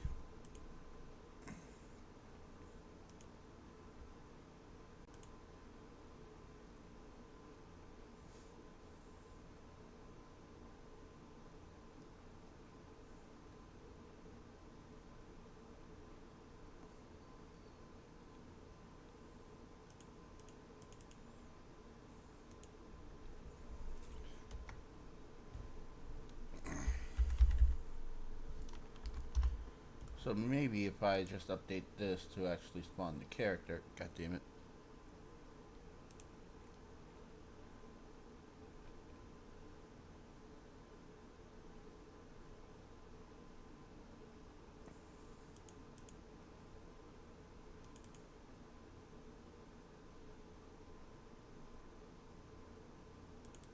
Yeah, I need to find that, where's this used?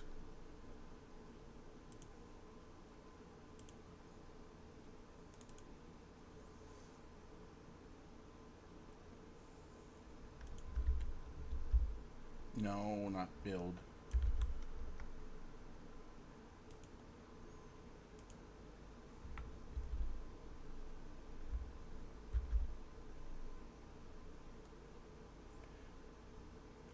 So it's on.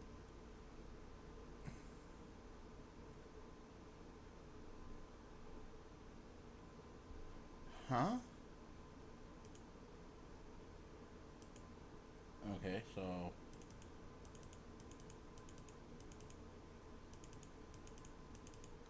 There.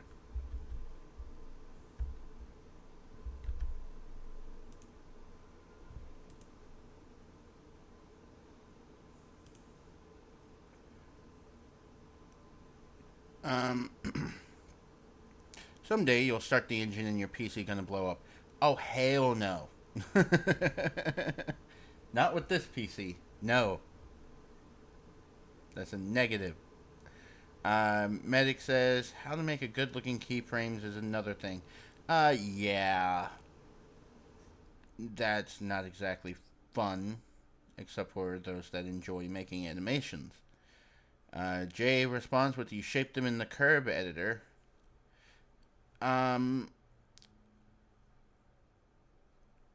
you're talking about with Maya with the curve editor. Up, one moment. I'm getting a personal call. I'm just gonna mute the mic.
Alright, sorry about that. I'm back. Personal phone call. You know.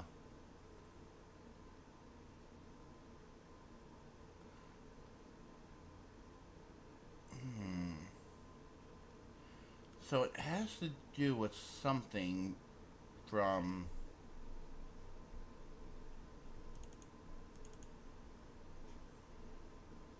the revive function.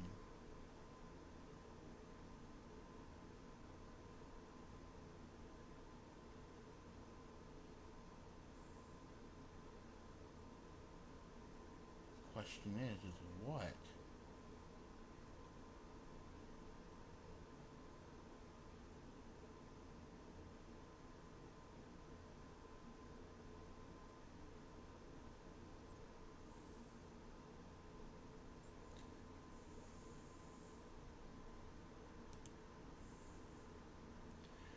Thanks for the welcome back.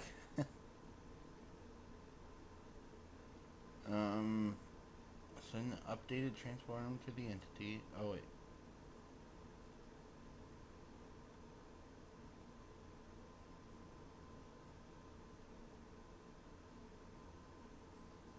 Then that's gonna. Hmm. Random question: if you were to design a turret century game object like a gun platform, stationary, or mobile, how would you separate the base from the head and the actual weapons? Um.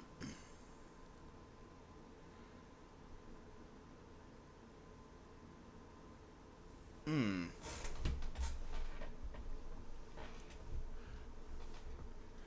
So basically, in that situation,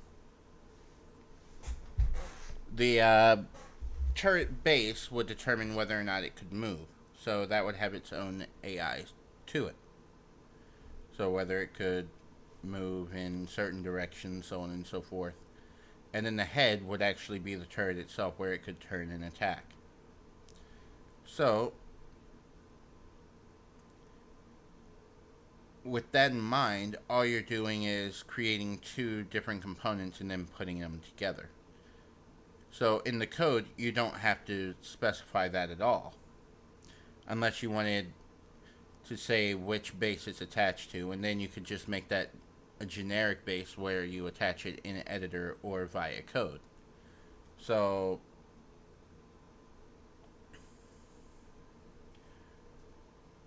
you're probably going with Unity in those regards. So, I would just do a specific game object and then load the one that I want, and either via editor or in code, depending on how I decided to handle it. So the base would be a completely separate object from the head. So just worry about the weapons and how it can move. It's like if you wanted to only move 30 degrees, 50 degrees, 90 degrees, 180 degrees. You know, that sort of thing. Or 90, 360. Or 90, 180, 360. So just make them separate components and then have either a means of attaching them together, either by via a single line of code in your initialization function, or you could just manually put them together in the editor and create a prefab from them. Welcome back, Jay.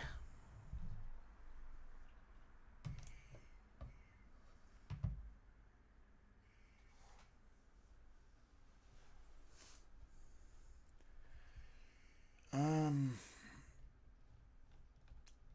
I'm not sure where this bug is spawning from. I really don't.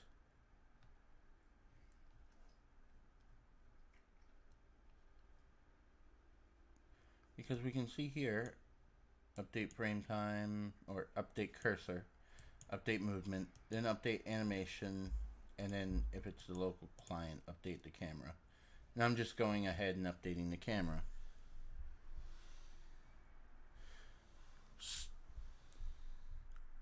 Medic says, so the weapon that's attached would control the FOV range of the head of the turret. Yeah, that makes sense. Yeah, exactly. Crack open a beer, you bitch. Thanks, Beard. I have tea. I should have more coffee.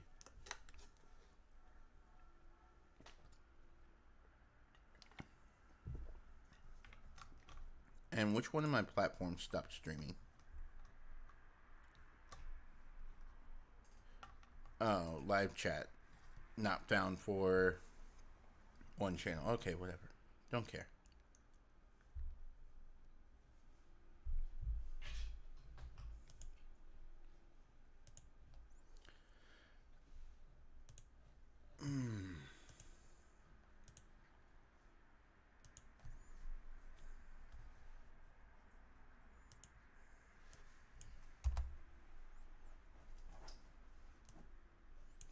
I don't know. I'm confuzzled.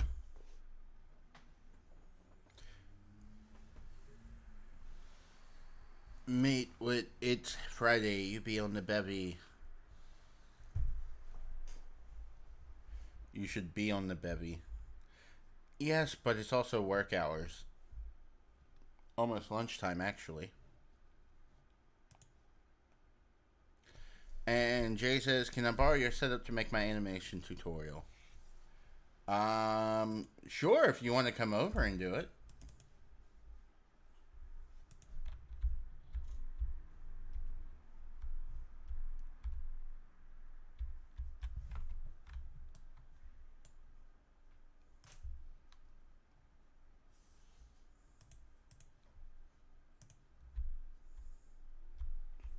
Yeah, I have no idea what's causing the bug. None whatsoever.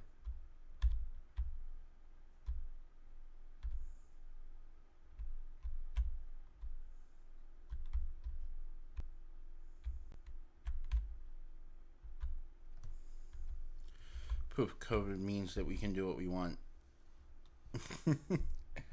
Yeah. So, yeah, I'm basically extremely confused. I don't know what's causing this animation bug. It's irritating me. Wait, do I ever reset the animations?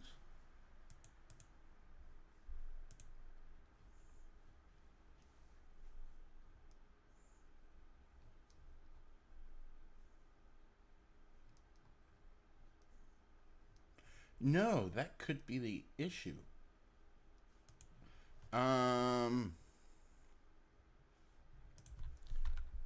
Where's my Notepad++? There it is. Where's that revive at?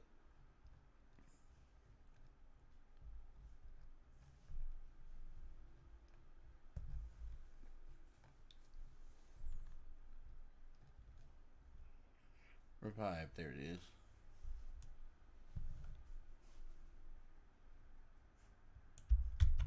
Boom.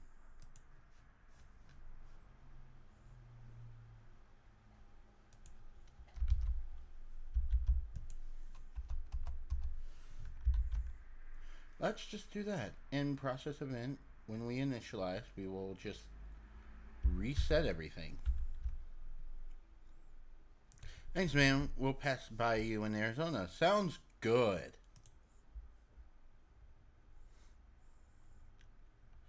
Alright, let's see if this solves the bug. And if it did, I'm gonna flip my shit.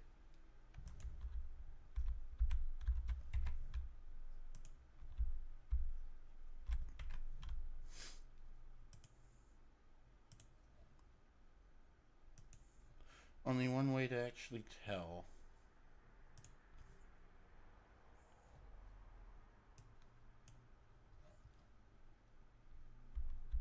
Nope.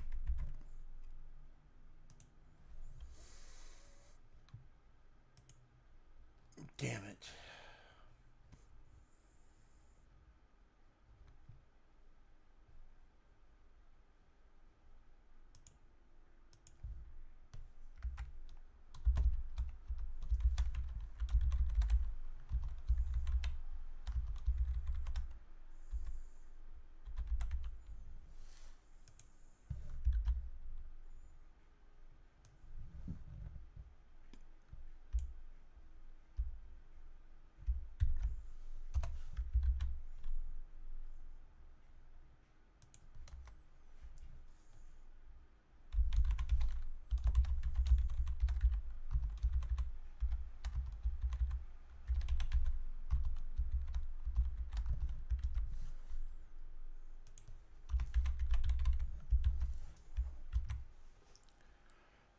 and give you a gift or something. That sounds great.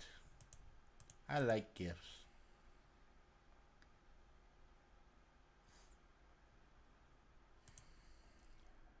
Open level, example. Oh my gosh. I fixed it.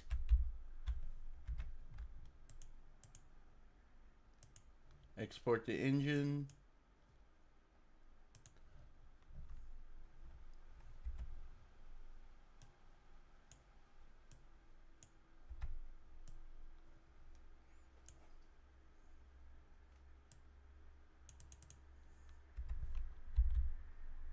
Wait, what? Map, example. Let's reload it. No! No!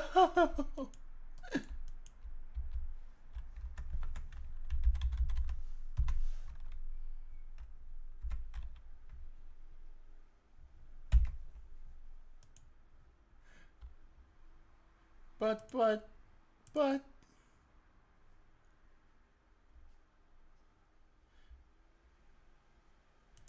Load the sandbox. Level. Example. Play. It works just fine in the editor. What the shit?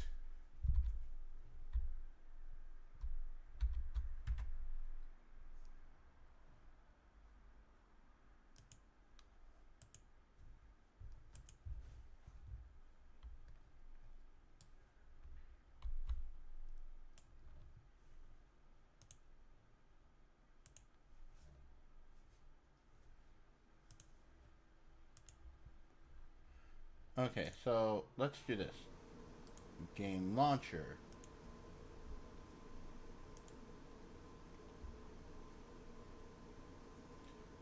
Say that as startup. Dog, if you knock over my guitar, I'm going to kick your ass.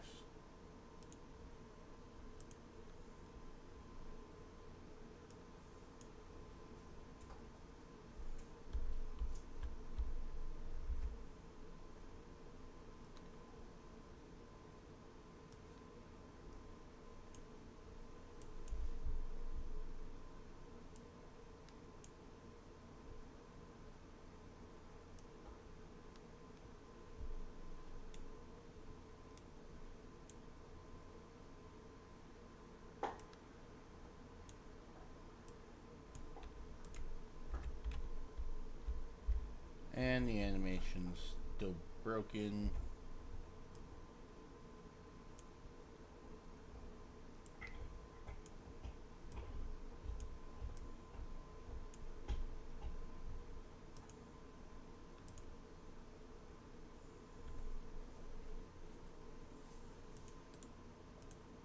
Why? It's built. Wait. Clean solution. Rebuild. J, me, report for animal abuse.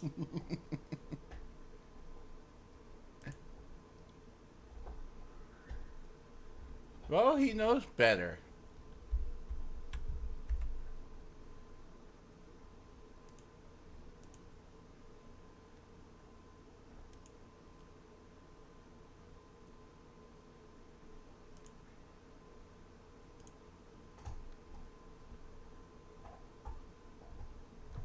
Alright.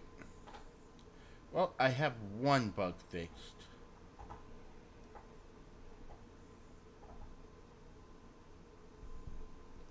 And that took however long I've been streaming to fix it, partially. That's horrible.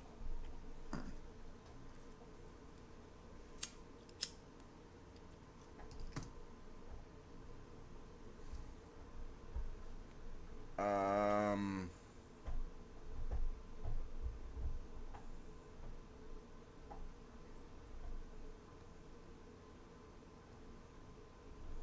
yeah, so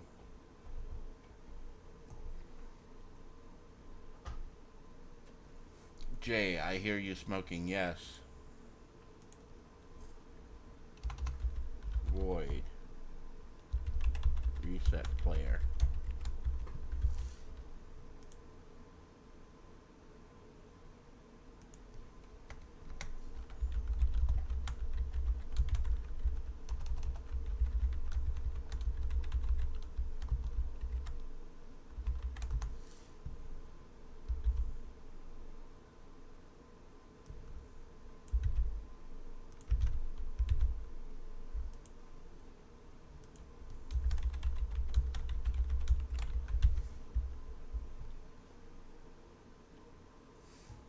Just because I like to have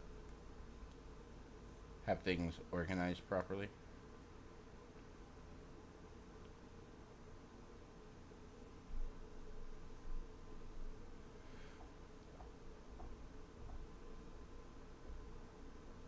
Yeah, initialized and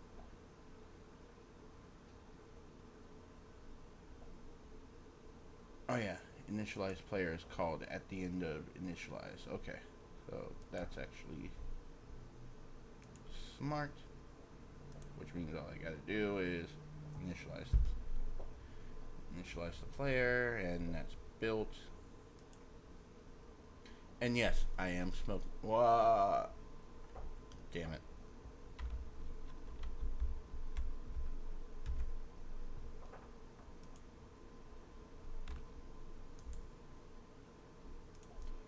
Editor.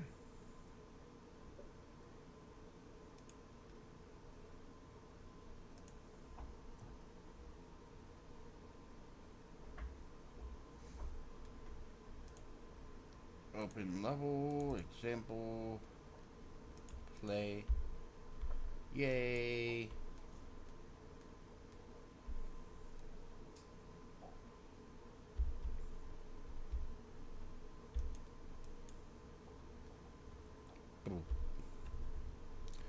Okay, now export to engine.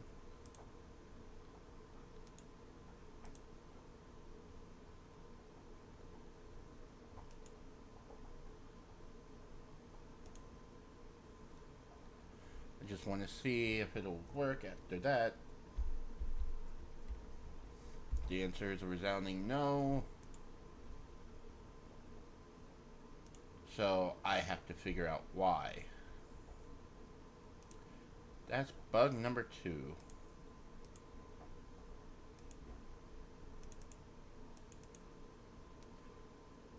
Let's see. Schematic environment, post the net.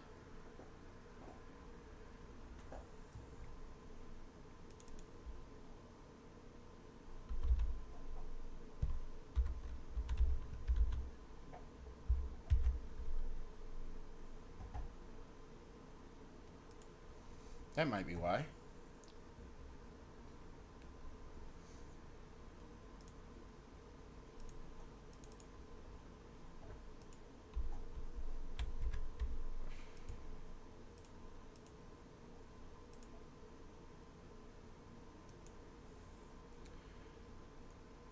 Want to join Discord voice channel?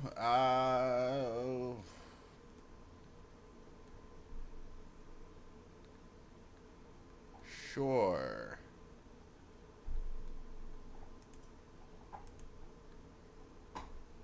Alright, there we go. I'm in the voice chat. So you guys are more than welcome to join into the voice chat in my Discord server.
You do not have permission to speak. Hashtag live chat. Oh, live stream chat.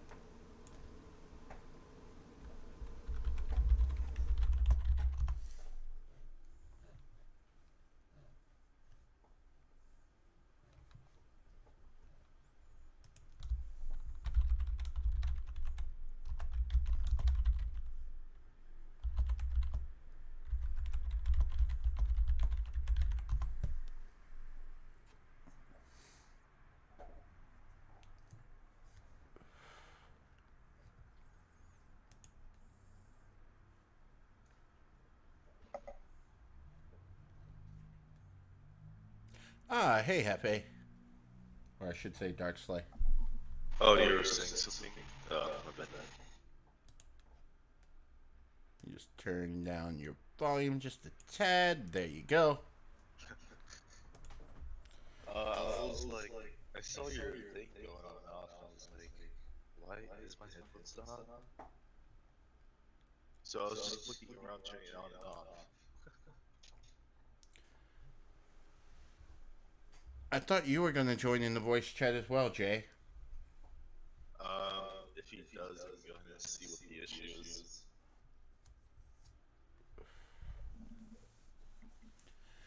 Yeah, I don't have any idea. Oh. Now you see why it takes so long for me to come out with a tutorial. Because I make sure everything's 100% working and explain everything in detail.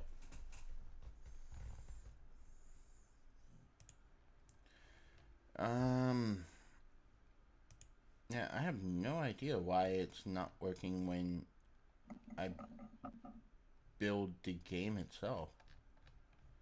So weird. Have you tried pressing F4? Do what? Have you tried pressing F4? No. It'll probably help you. Maybe. I'd love some help. Let me see. What happens if I package build?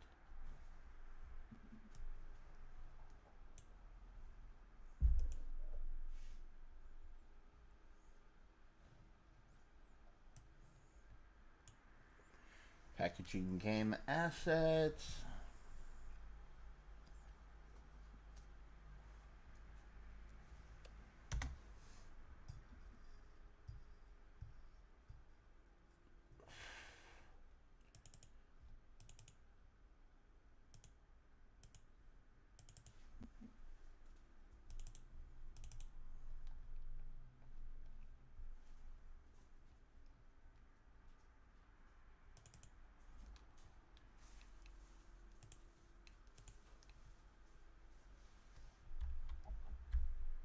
Nope, animation still be broken.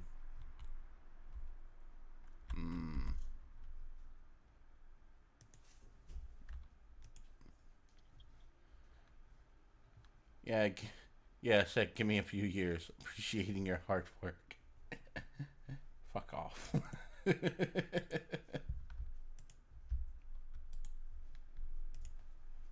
Alright. I hate Discord. Same.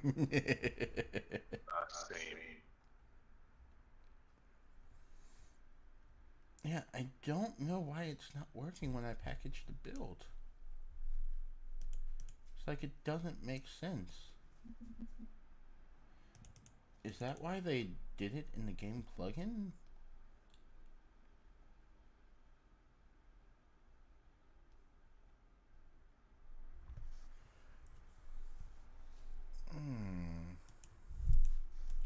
Let's see, what cases are available?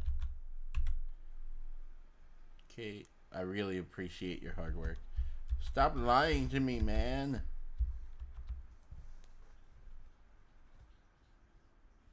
Duck off.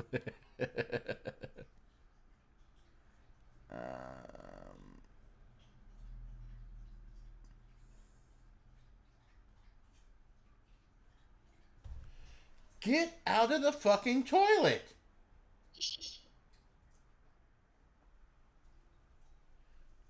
There's a fucking perfectly good water. Uh, That's quite unfortunate. uh.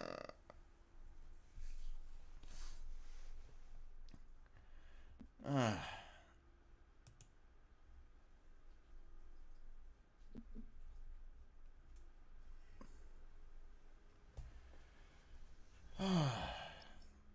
My dog.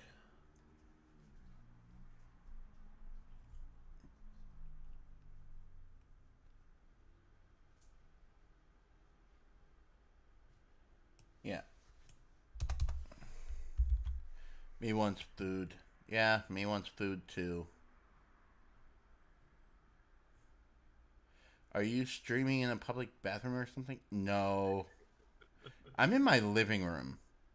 My dog decided to walk into the bathroom and start drinking out of the toilet instead of the gravity water that is sitting right here in the living room.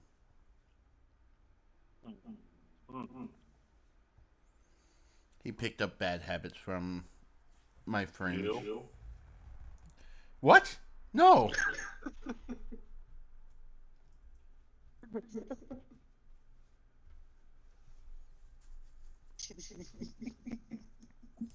It's horrible.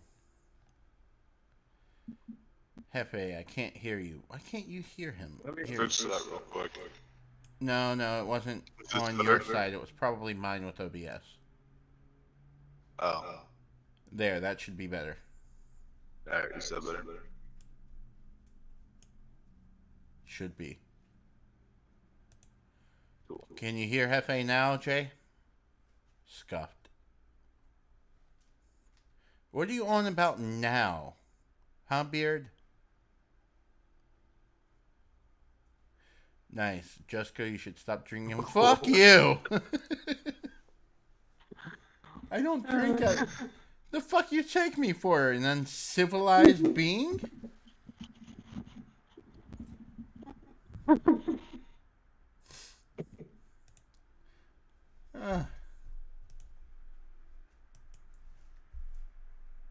Yeah, I really don't know. I Just don't. gotta stop being an example to your dogs, dude.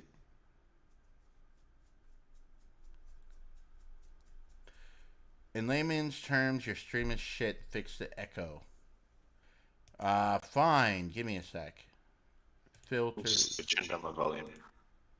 No, Alright, is that I good? just... There. I'm using a noise Alright. gate now. Oh. That better, Beard?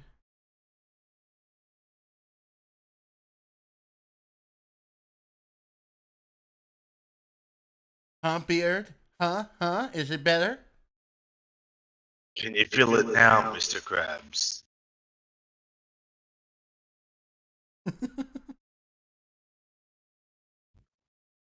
Ah, chocolate, it's just so terrible. Chocolate is terrible? What? I don't like chocolate at all. It's just like, it feels grainy in your teeth for me. I don't know why. Interesting. Is it though? Not really. Exactly. Oh, hello, doctor. Hey, medic. Doctor. Oh, hey. It's me. That. Yeah. Yes, it is. Okay. Nice echo. I don't really hear an echo because I think I had to mute him on like one voice channel. Yeah, hello, it's me. Hi. Howdy. Hello? Me? Oh. Oh no. He's doing the voice again. Oh no. Yeah, okay, my audio is like super lagging. Holy. And your volume is like loud. Let me turn you down some there. Oh no, what have I done? The stream Oh, is yeah. watched. What have I done? Okay. Nah, There, he's now talking I to a don't hear myself. Mexican called FA, apparently. Ah, that's funny. Yeah, what is the delay on that? On the stream, there really shouldn't be a delay. Yeah, because I heard what I was saying like 10 seconds ago. It might just be the default delay, because I don't have any delay set up. Maybe. I mean, when in doubt, just blame YouTube for things not working right. Yeah, stream Smart man. delay. Look, stream delay is not enabled. Oh. Alright. Maybe it's just me. Yeah. No, it could just. Are you watching on YouTube or Twitch or what? I'm watching on the YouTube stream. I have like the video playing in the, YouTube it chat might- channel running. Yeah, it might just be YouTube itself. Rather unfortunate circumstance.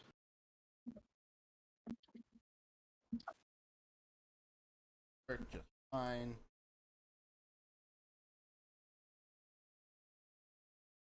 Very nice.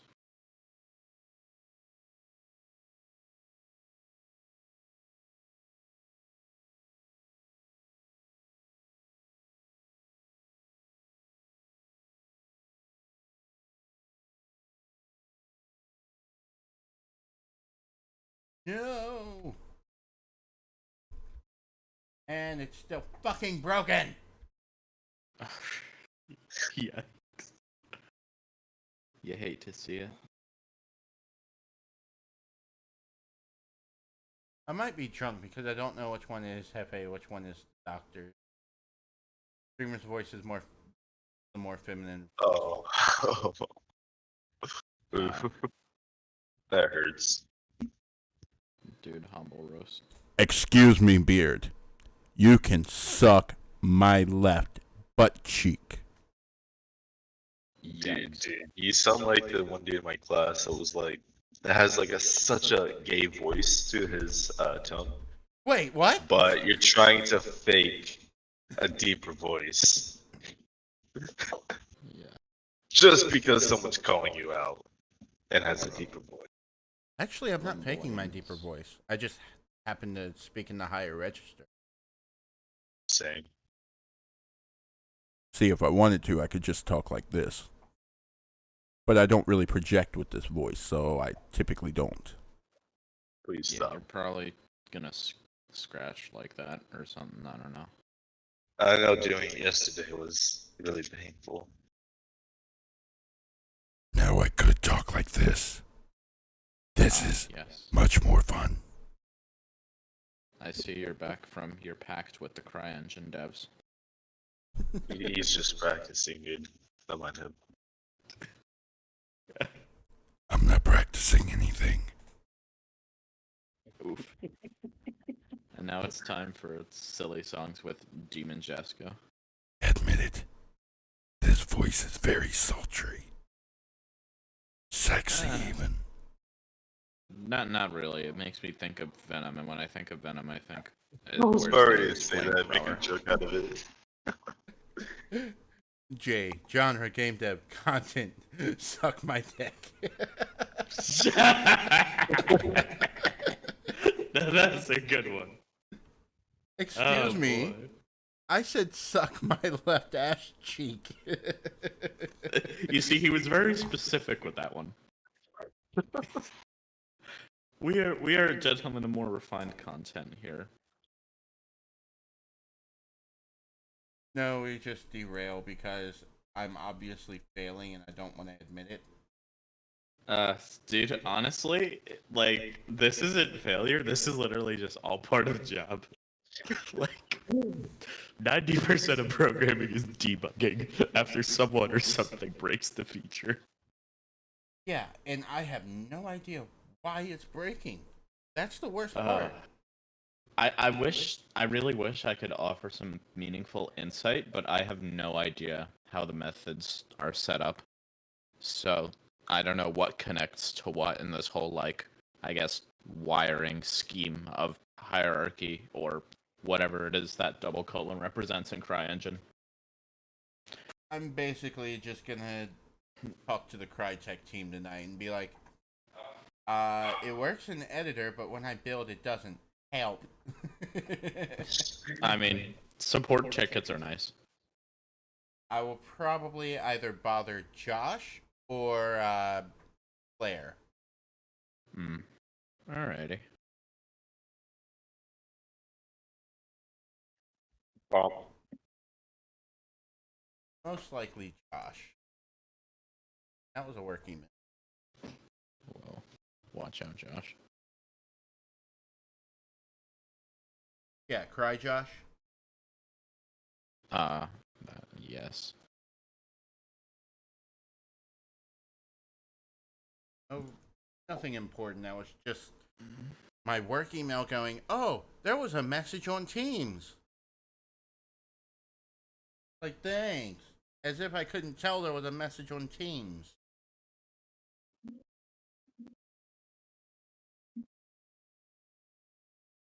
So annoying. But yeah,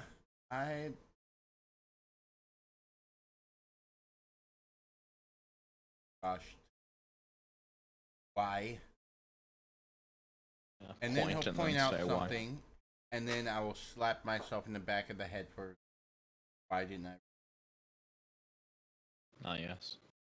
It's like engine devs are like the moms of programming. It's just like, I can't find it, and then they're like, well, why is it right here? And then you don't know why you weren't able to find it before. I don't know, man. I don't know.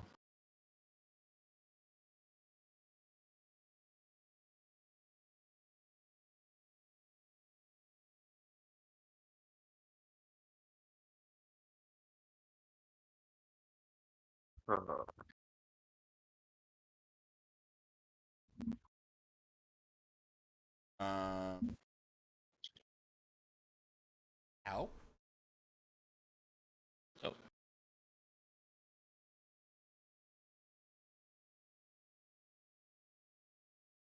There we go. Well, I shouldn't say my engine. It's basically the beginning of it. But I've got SDL for audio, and the audio is low as hell. What are you talking about?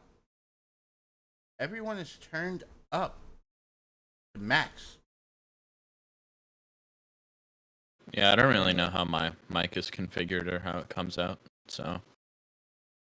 So yeah, I basically have the test done to make sure that. Here, let me.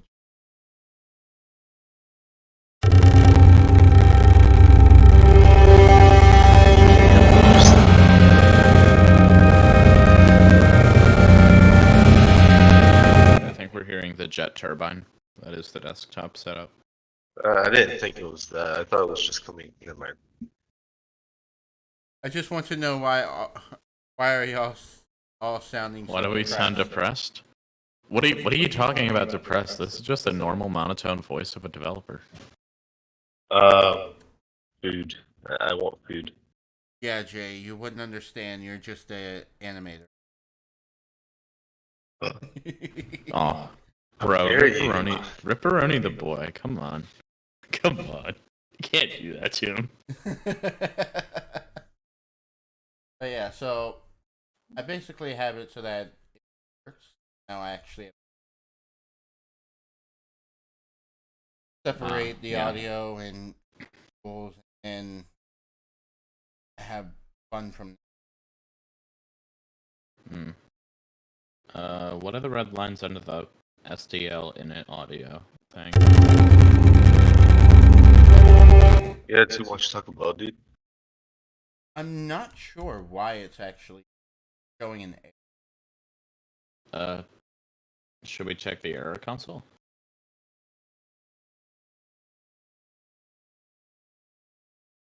saying it's undefined, but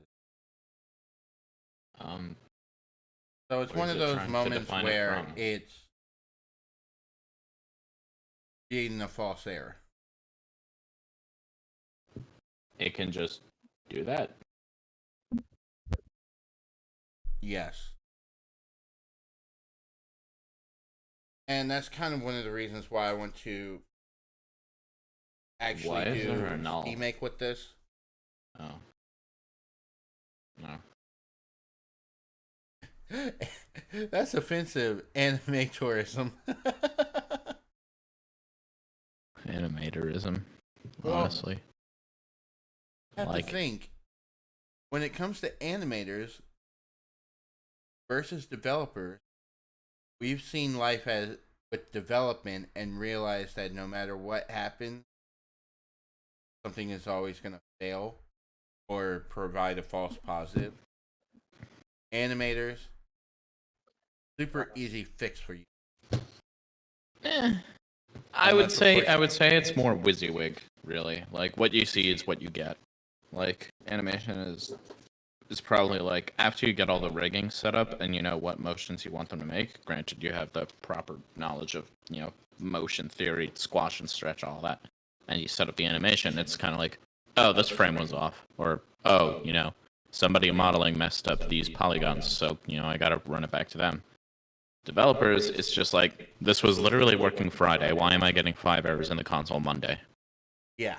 This was. And what? It's just like with this right here. We see it works. I can play it. But then in the final build, it just doesn't. Like, but why doesn't it? Wow. If I go for. What?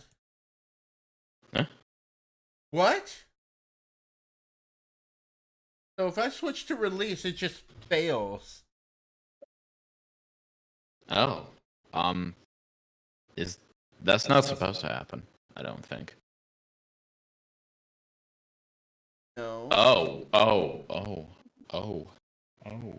And now. Must be a class or a namespace name. What is that supposed to mean? Yeah, and So now. does it not recognize the libraries? The or the namespaces? the libraries might be debug instead of release. Although I'm pretty sure I chose the release libraries. So I don't know. Yeah, all I know is that when Angry Redline tells me something, I try to, figure out how to solve Angry Redline. Angry red line. Nice. Jay says, dude, I'm a fellow who can animate, also do coding and modeling and texturing and sound design and skinning and using C as a main engine. Racist. My goodness, what have I done? Forgive me for my transgressions. Hey, Jay, I can't be racist. I'm black. Just activated the ultimate trump card there. It's like Kaiba has all 3 blue eyes white dragons. He just pulls the last Exodia piece, dude. An argument annihilated. The worst part is that if you follow a certain ideology, you can somehow be black and be a white supremacist and a Nazi. But you can't be racist. Dude, now that's some wonky object inheritance. Let me tell you what. No, but it gets better because the initial thing is if you're black, you can't be racist, right? Okay. But somehow you can be a Nazi sympathizer, a Nazi, and a white supremacist. And all that's required for that is literally not supporting the left. Oh boy. Hands thrown up. It's like they're trying to trump or trying to have a trump card over the trump card that they initially defined. And then you're just like, well, that doesn't make. It's like, Yeah, Jay's made the right move here, dude. I don't want YouTube to dox me, man. I don't even have a presence. Uh, Yeah, it's hysterical because then I just look at them and go, "What? Are you trying to use some weird mental gymnastics to try and circumvent the fact that I'm black, but I'm on the right instead of the left?"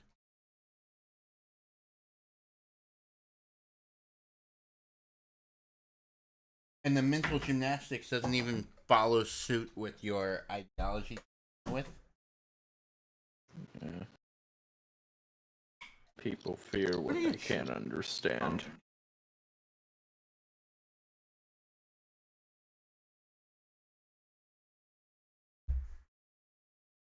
yeah, weird shit, man. Holy shit! I have like 60 GitHub.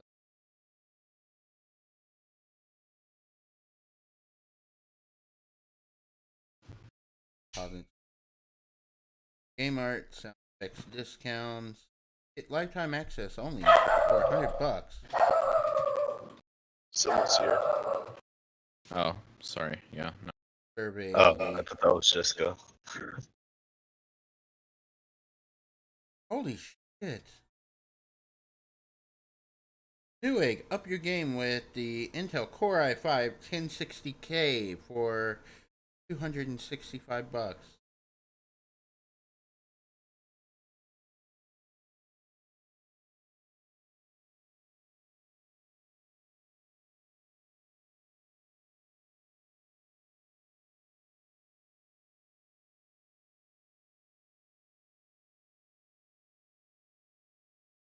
Yeah.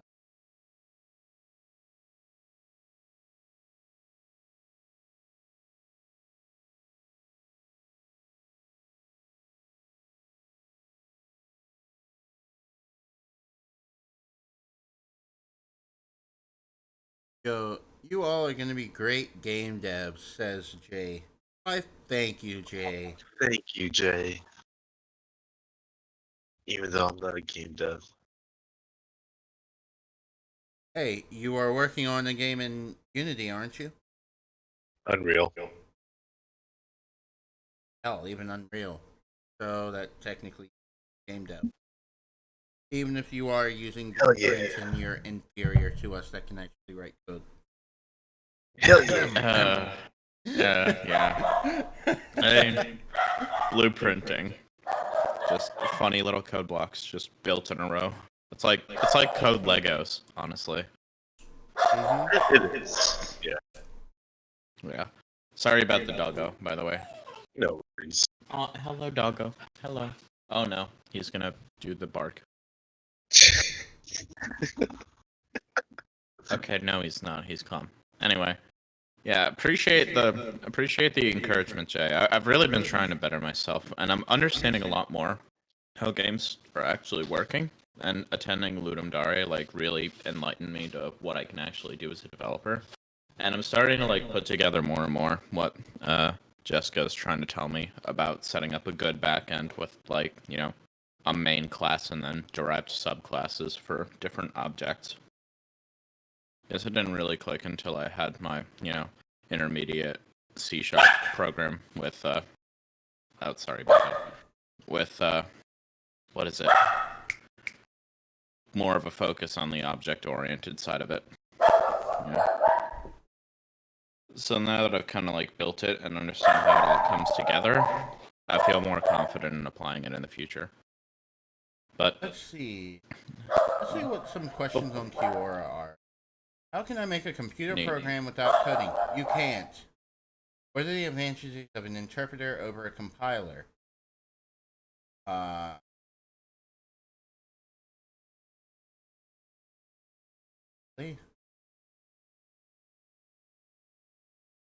there's interpreters depending on the type of compiler you make, such as the Roslyn compiler has an interpreter in it. Easy, dude. Doc. It just takes time to master it. Yep. Yes. How do applications developed in different programming languages seamlessly? Via DLL files. Static link library. What are the most common algorithms used in competitive programming?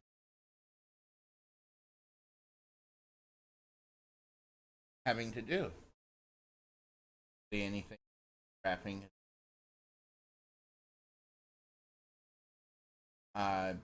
Sorting. Which generation of computer language is the best for software development? Why? There is no best. I have a little partial knowledge in C, how to think logically. You can't. Can the main function be left empty? Yes. What programs do people Mac? Xcode.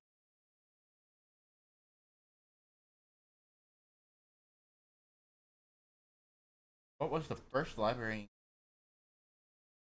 I actually don't know. Probably. When should you use pointers in C Sharp? When you're using unsafe. If I start learning JavaScript, how would it benefit apps or platforms? Yes. JavaScript. Computer program. Xcode.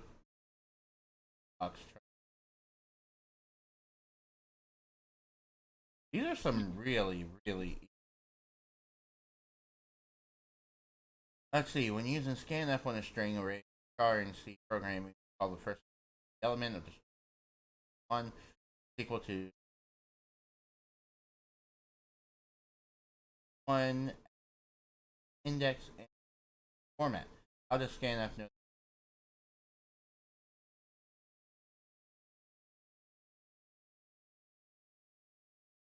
Well, Hold on. I have returned. Welcome back. Thank you. So since you're referencing the address of the string 1 object, and it knows it's an array, then that's how it knows to iterate to the next one. How can the derived class pointers have reference to a base class? C++, object-oriented programming, pointers, inheritance, development. Stack Overflow. Derived class pointers have a reference to a base class. Well, usually it depends on what you're referencing. If you set up an auto property, then you can just, reference the base.auto property. But if you, are referencing a method, you first have to make it virtual, then make the derived class have an override, and then you reference the base of the values that you want it to use. I'm glad that I can actually say that with confidence. Well,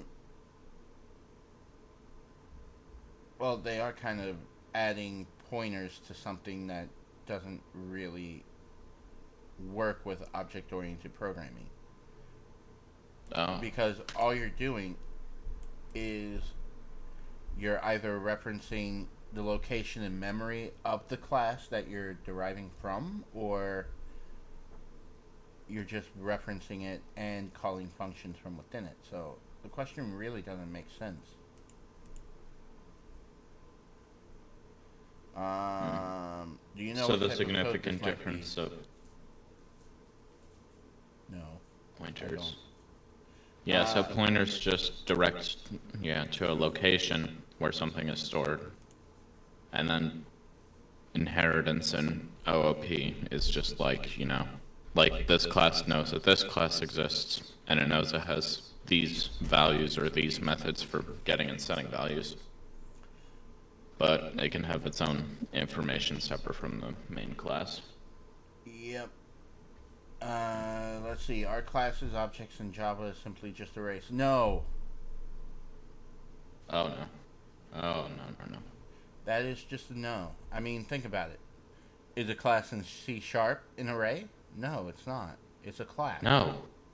Yeah. It is. Classes are its own data It's an type. object. And objects are not arrays. Arrays are a collection of objects.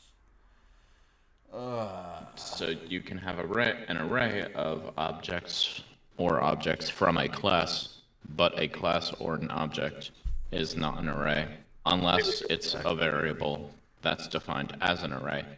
Yeah. But even then, it has a class that it inherits from as an object. Jay goes, "What's up with Josh?" Josh is probably sleeping. Are lists and stacks obsolete in C# and Java? No. Nope. How does a comment affect the functionality execution of a computer program? It doesn't. It is ignored. That was a question. Yeah, right there. I'm. What? Yeah, are lists and stacks obsolete in C# and Java? No, I see that one, but where's the comment question? Give it a second. Oh, there. Oh, what? If? What? Did you read the documentation at all?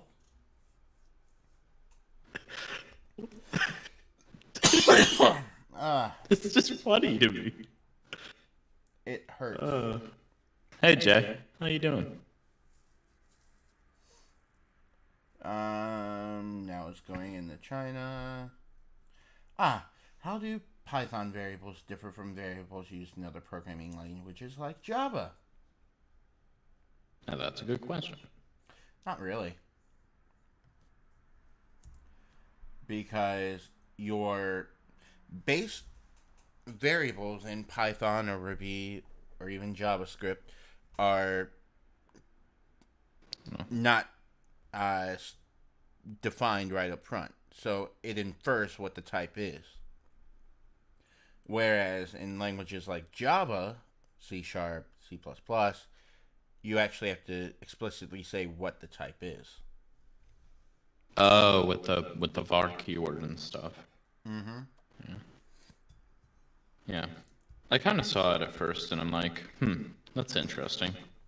But I haven't used Python for any real project that I've built, so. Except for when I was in my Python class early in my college years, but haven't used that information since. Does Arduino use C or C++? It uses C. What can you do if you only know the basics of C++? How much library and words does C++ contain in total, and where can I learn all these? If you know the basics of C++, you can get pretty far because it's pretty easy to be able to look at the standard library and then figure out what things do. You understand how things are worded. How much library and words does C++ contain in total? A lot. Where can I learn all of them? Don't even try.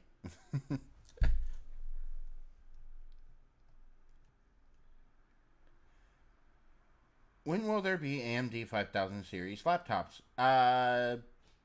2021.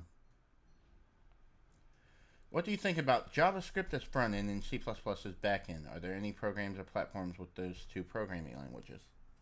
Not sure of the programs off the top of my head, but there are plenty of libraries that allow you to do that. And not a bad idea if you're doing web-based development.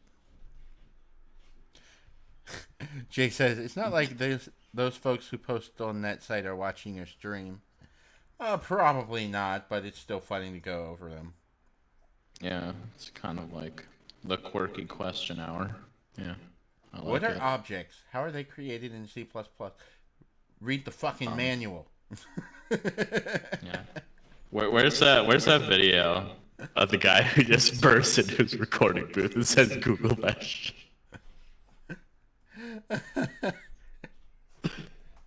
Like, that needs to be on a soundboard keybind, dude. No, I need a soundboard keybind just for me going, read the fucking manual. Yeah. Oh, dear lord. If developers had a quarter for every time they could answer a question by saying read the documentation, they'd probably actually be well paid enough to not like cause unrest in the workplace for unfair wages compared to work hours. What the fuck? What? Random dude. Can someone teach me how to code? Basically. Yeah. No. As soon as it shows up on the screen, you will understand why I said what the fuck.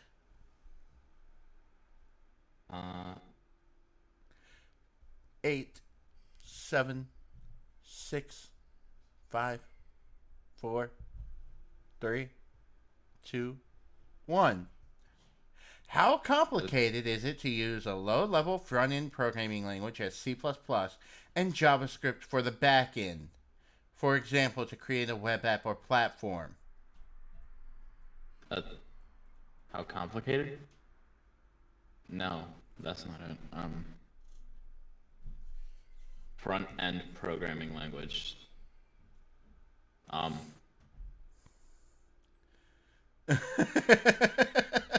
Wait a minute. Wait a fucking minute. Aren't you just supposed to use like HTML or CSS for that sort of thing? For the front end, and then JavaScript handles the back? They're like a Or front-end am I language wrong? such as C++. A C++, and then it just echoes in your head forever because you know that's not correct. Oh. Oh, that just fucking killed my brain. No. Ew. My brain just shut down and was like, does not compute. 404 error. Stack Overflow exception. Oh my god, that's amazing. Yeah. Are you missing a library or assembly reference to logic.exe? Is everything an object in object-oriented programming? Read the fucking manual. Kowalski analysis. Just fucking what? Is everything an object in object-oriented programming? Gee, yeah. I don't know why they don't call it like panini-oriented programming or some garbage. Jay said, brain out of memory. Please install Common Sense 64-bit. Honestly, they probably would have downloaded more dedicated WAM for their Minecraft brainstem. Alright, so this guy says that creating an OCaml-like programming language written in F#. What do you think about it? Isn't F# like that unusual hybrid between JavaScript and C#? No, it's a functional programming language developed on the .NET framework. So it's its own. Yes. Huh. I'm not really liking how much work you have to do for this. Like with the repository over there? Or? Yeah, they actually shared their repository. Oh. That's a downvote from me. Someone goes, there are already too many languages. You should not create a new XXX-like language, but join the XXX team to help improve it. That's a downvote. Dude. Why do you discourage people from making other languages? Like, Yeah, I don't subscribe to that. yeah, no, like the whole, like half of programming is in the fun and creativity of it. Like, why suppress that? Will C++ Right. be type safe in the future? What? It already is type safe. I mean, sure, you could do some really crazy shit to make it not type safe, or cast it to a type that's not supported, but for the most part, if you're calling a specific type, it's type safe. What does make something type safe? Basically, type safety is basically like, let's say you create a string. You can't Okay. just automatically cast it to say be a float. So That's type there's safety. no like conversion methods to change it from what it already is. Well, no. For example, type safety would be.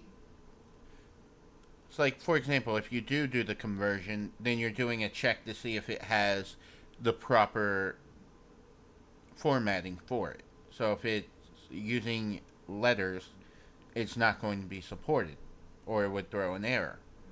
But if it's using numbers and then yeah, it would be able to be cast to a float. So it's basically all about, you can't just arbitrarily cast something to another type, unlike with Python, Ruby. Oh, so they kind of let you get away with doing that, but don't tell you that it might inadvertently affect your program. Right. Okay, that's interesting. Yeah, but now that you explain it that way, yeah, I recognize using that kind of type a lot. Or like, I guess, how C# disregards that type safety in some instances when I can implicitly convert variables to something else. Well, no, it's still done in a safe manner.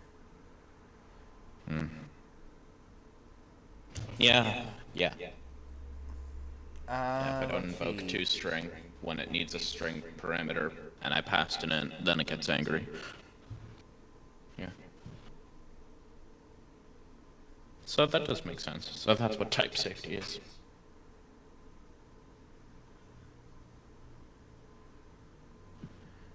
How do you mock C++ classes that copy constructors?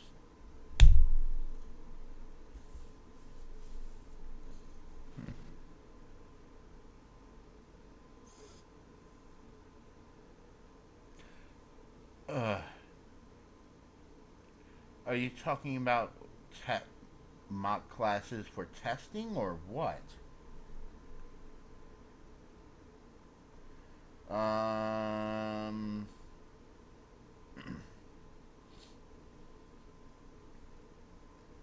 in JavaScript, I found I can modify a table if it is defined either as a var array or const array. I saw code that uses const array and then modifies it. Is that a good use of const? What is the point of using const for modifiable arrays? Const in JavaScript defines something as a constant, which means it should not change. So that is. Uh-oh.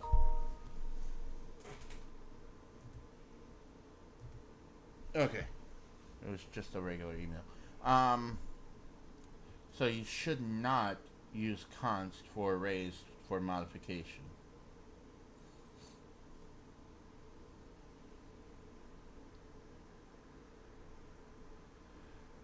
Let's see. What is the importance of loops in the Java programming language? Did you mean to say any programming language?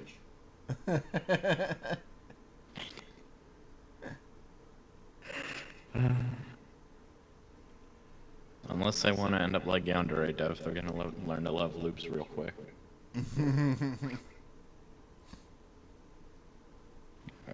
Honestly, like, poor Yandere Dev, like, he's just become the Squidward of programmer memes. Nobody wants to be a Squidward. What is an algorithm that will allow the user to enter any number and then print its table from 1 to 10? That doesn't really sound like an algorithm. Enter a number and print its table. What? Like multiplication table? Division table? What table? It's like just a regular list from whatever number you put all the way to 10. So, Really? yeah. That's not really an algorithm you need. You don't need an algorithm for that. It's just basically print from the nth number to as long as it's less than 10. Or less than or equal to 10.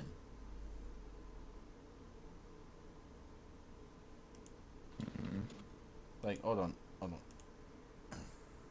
This is where fun begins. Create a new project. Let's do C#. Create.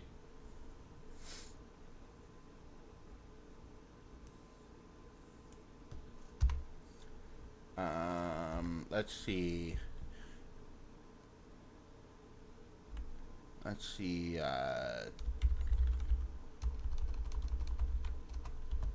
String. Oh wait. Static. String. User input set to be input. No. Console.readline. And then we can do for int I equals the user input is less than or equal to 10 I plus plus. Yes, I know. Static int. Fine. There, are you happy? Yes. Really?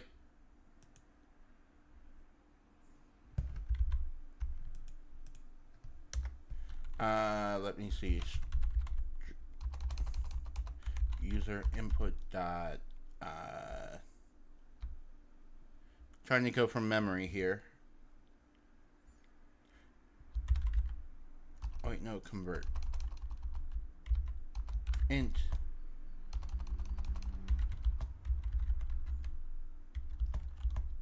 equals string dot convert int dot convert.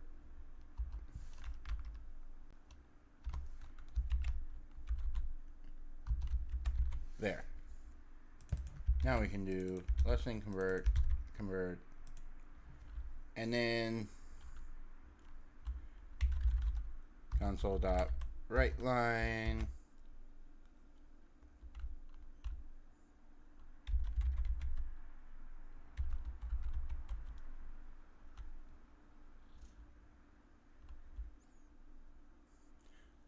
No, you just want I think it's been a while since I've done this little exercise. No. What? I'm just observing what you're doing.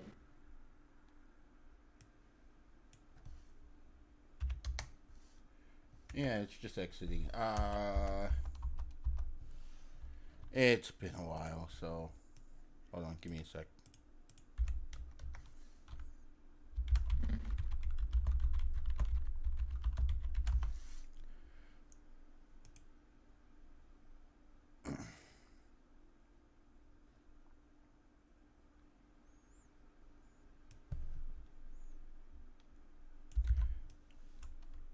Actually, hold on. I'm just gonna do that.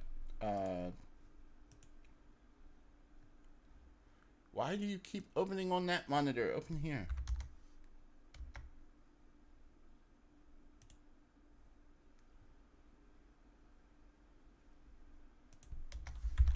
Fine. Console.writeLine. Enter a number.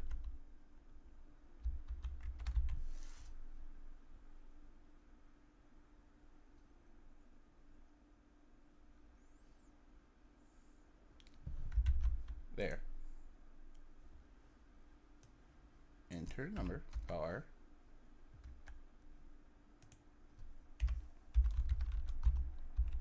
God, this is annoying.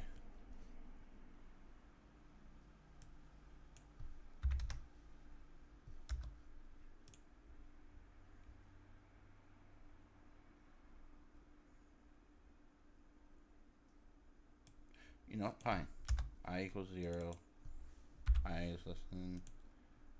And then we're just gonna do. No, that's not right either.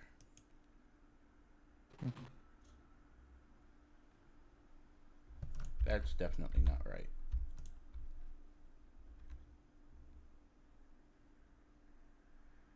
less than or equal to 10, I plus plus.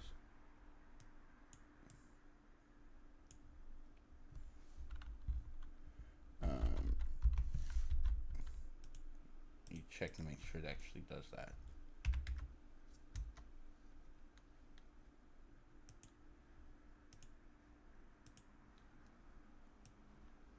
There, 4. Wait, no wonder. I'm an idiot. Oh no. Wrong variables.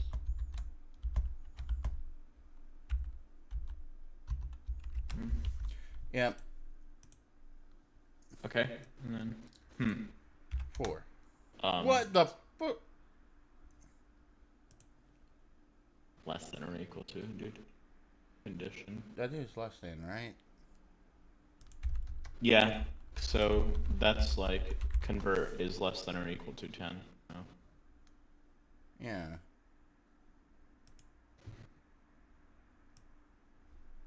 Oh. Oh, wait. Is it supposed to do that? No. So what is supposed to be happening here? It's only going to print that. It's basically that question on Kiora. So you're taking some input and you're trying to print its tables from 1 to 10, whatever that means. Like, honestly, I'm just baffled at that point. Like, what? Is table some kind of, like, reference or library that I didn't know about until this point?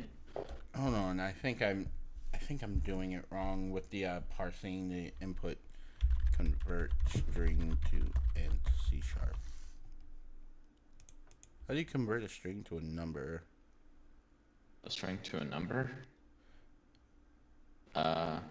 I think you would use something like toInt. Or toInt32. Actually, no, wait a minute. Hang on. It's convert dot toInt32 and then pass it the variable. There it is. There. Now, yeah, I remember parsing, but why the fuck? Yeah. I just did a lot of like convert statements and recent C# scripts I had to write for classes, so yay, my knowledge was beneficial. Yeah, but it's still doing some ridiculous. Oh wait.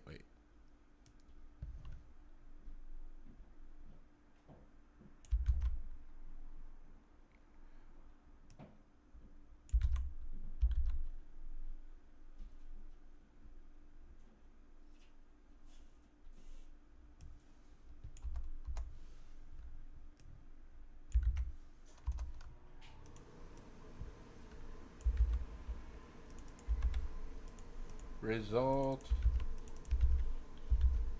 That is less than, right?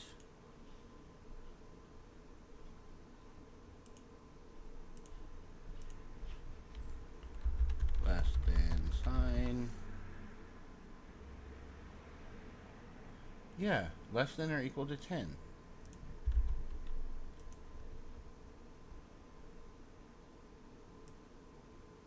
Enter number, unable to parse.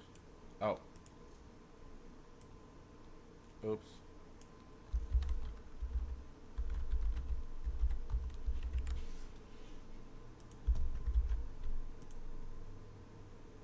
There we go. 4. Stop it.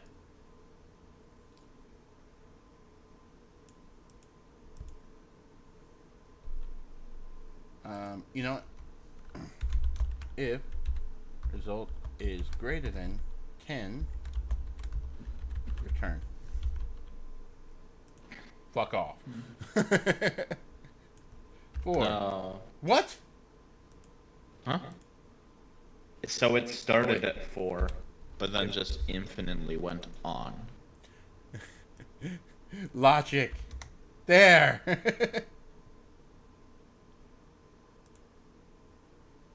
You have to break it, or just force it to leave, I guess. What is the significant difference between using return to leave and then using break? Break. You can technically do both. But I typically only use break. Well, actually, in It this went one scenario- out of range. Yeah. Yeah, in this scenario, both should be fine. Hey, there you go. Yeah, there. Now we can put. But in- anywho, we can do any number we want, and bam.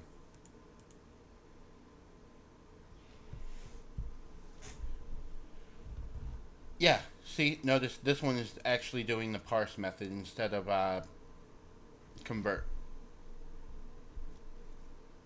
But I'm pretty sure. so you just prefix it with int32 and then call the parse method? What does the parse method even do? It parses from the other type to that type. A parse. It's basically the so same thing. it's like a conversion method. Yes. So why does it work with the prefixed parsed rather than the convert to? Okay, so convert to int32 will just basically, I believe it has guards put into it, so if it's not an actual number, it won't work. So it prevents So anything let's that put isn't A. numeric from being accepted. Yeah, see, convert, unable to parse A. Now, let's I change this back to int32 The parse. parse. Yeah. And let's again put A. Oh, they both So the have- converts are restrictive to their data type, but the parse can convert across data types. apparently they both do the same exact thing now. It used to be that. Oh wait. I have the Yeah, you had exception. to switch it back to. So, here, let me remove the try catch from it. Oh no. Not my error handling. There we go. There's an exception. And then I'm going to comment this out. And I'm going to do int result equals convert to int32 input.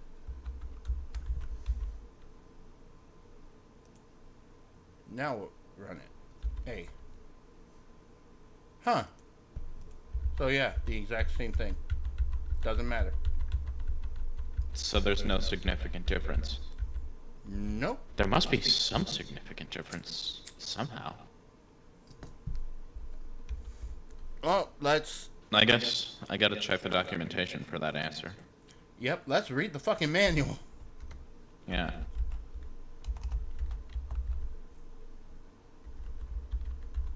Because there's gotta be some significant difference somewhere, but we might not be applying the use case that would exist There we for go. it. Stack Overflow to the answer. You got a string expected to always be an integer. If some web service is handing you an integer in string format, you'd use int32.parse. If you're collecting input from a user, you generally use int32 try parse since it allows more fine-grained control. Convert to int32 takes an object to its argument. See Chris's answer for how it works. Convert to int32 does not throw argument null exception when its argument is null the way int32 parse does. That means convert to 32 will probably be a wee bit slower than int32 parse. Though in practice, unless you're doing very large number of iterations in a loop, you'll never notice it. There we go. Okay, so it takes an object as its argument, so it's looking for something that exists as an object and not as a reference or a pointer. Doesn't throw argument null exceptions, so the input can be null. And then it's slightly slower than parse.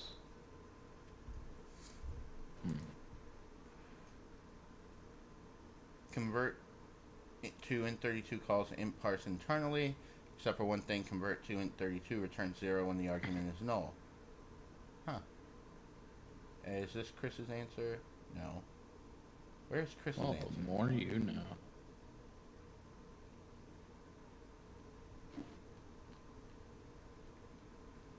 Or was Chris the one that did the C++? Yeah, so have a look in Reflector, int32, public static int parse, string s, return system number, parse int32, s, number styles integer, number format, which is a call to internal static unsaved parse int32, which does byte array, or pointer to a byte actually, does a stack allocation for a byte, with some magic numbers, convert to int32. Yeah, it does call int.parse.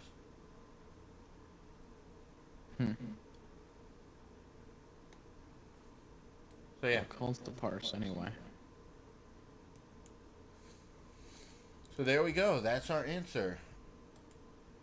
Huzzah. And you see that, boys and girls, and every conceivable point on the graph in between? That's all you gotta do sometimes. Just read the manual or use your old friend Google.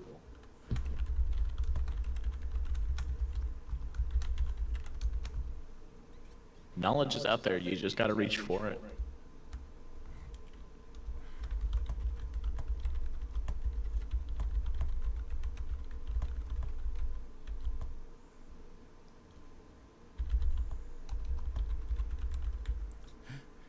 Jessica, you should do commercials. People will buy whatever you say. I bought the shoe and my life has changed. My wife loves me again and I am no longer bold, and I mastered programming.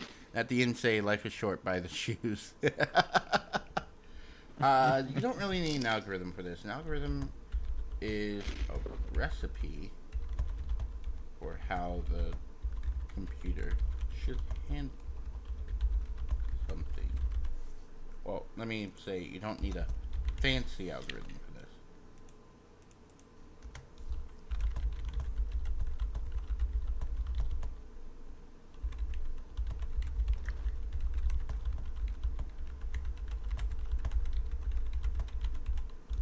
Honestly. Some people be out here like broke here the branded footwear. And I'm just like, no.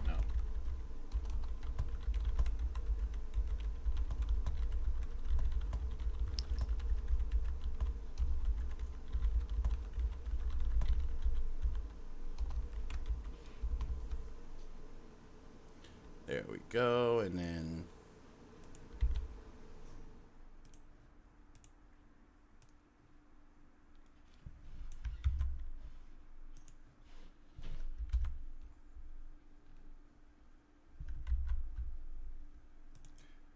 I need a code block, paste the code in there.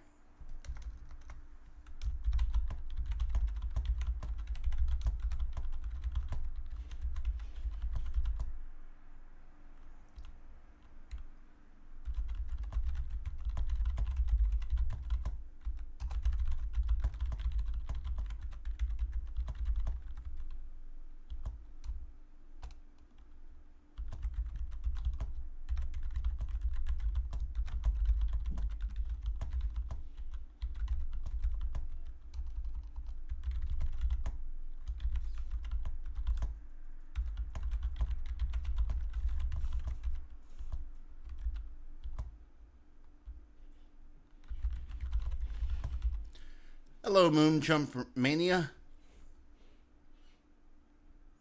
There's going to be input from the user, and from there, just Howdy there, Moonjump.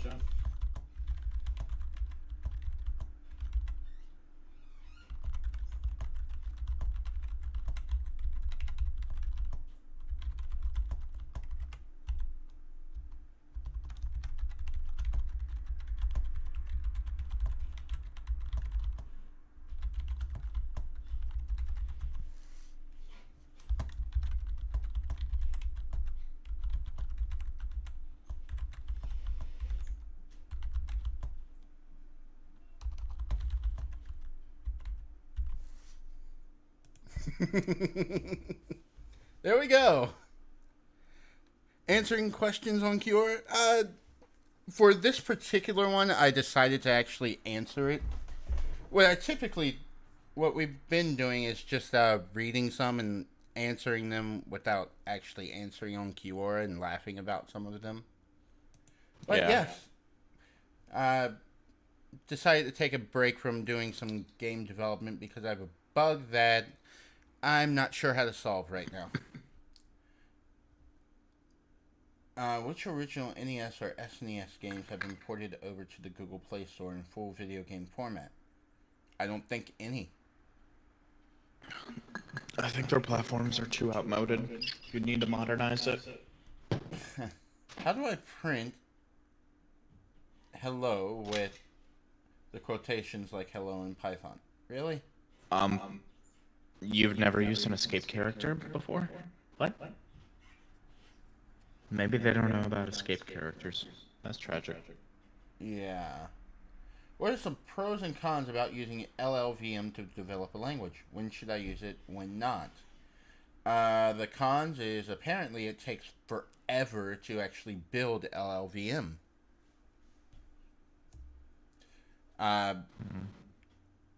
For example, Amir actually uses LLVM for building Dragon Ruby. And when we were talking about it, he told me even with his really, really powerful machine, it can take a full day for LLVM to compile. Yeah. Yeah, I mean, he has 64 gigs of RAM, i7 or i9. Of course, it is a Mac as well, so that might He's cause got, a like- little bit of drawback. Yeah, the gamers works, minus the fact that it's an Apple product. Really? How do I use JavaScript and HTML together? Read the fucking menu. Yeah. Combining languages together is a bit out of my purview because I don't know how to use that either. It's actually really simple. Something you could really quickly Google up to.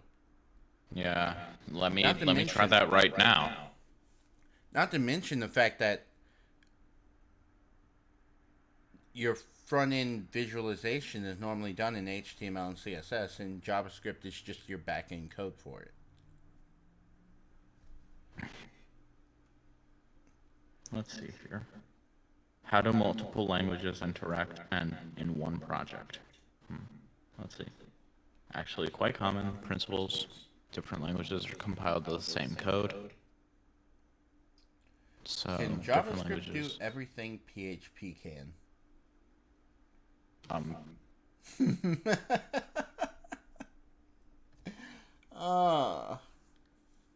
Yikes. Oh, this hurts.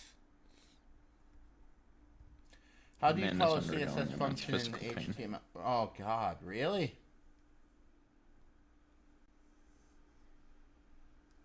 Can an 8th or 9th generation Intel CPU work on the next 170 motherboard? Let's see. Google X170.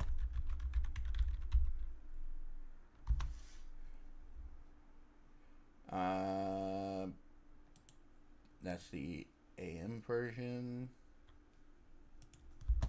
Intel.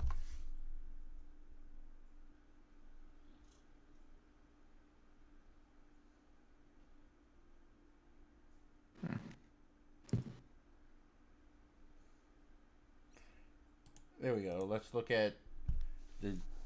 Oh, wait. I can just do it on Newegg. Yay. Alright.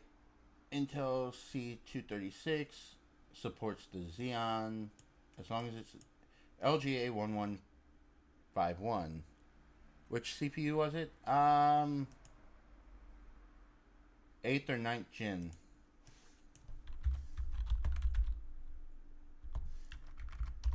Let's see, what's the list?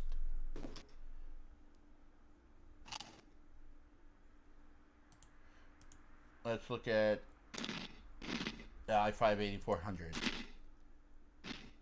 LGA 1151, yes. 9th gen. Those use it. Yeah, I'm also just checking the socket type LGA1151, and according to,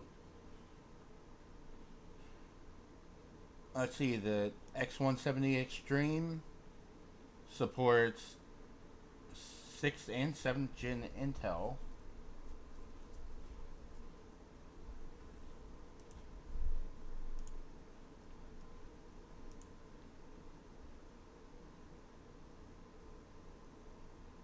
Let's see.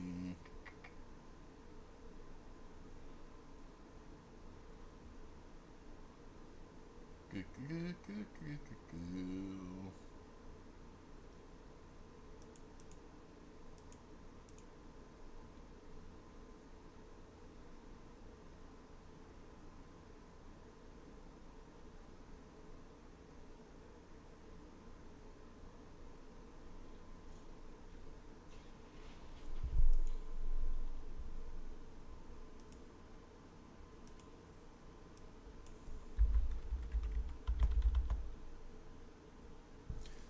Let's go with i7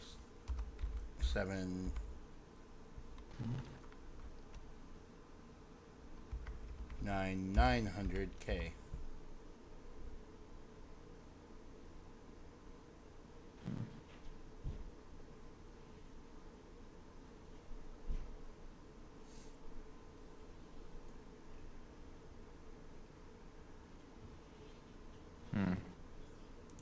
All right. Nope, not answering that. That's probably just a spam call. No, they use the same socket. I did look at that.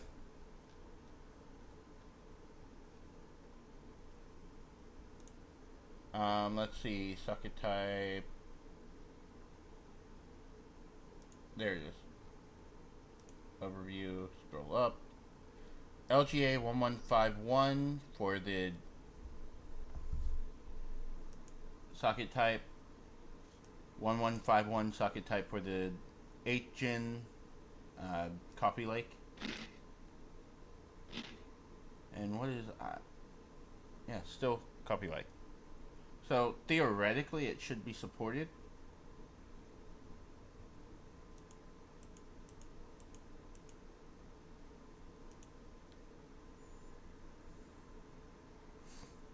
How do I calculate the range of float in double data type? Read the fucking manual. Wait, you're trying to what? Between a range and a float and a double?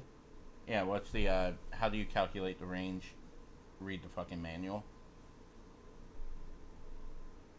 Would it even work if they were different data types?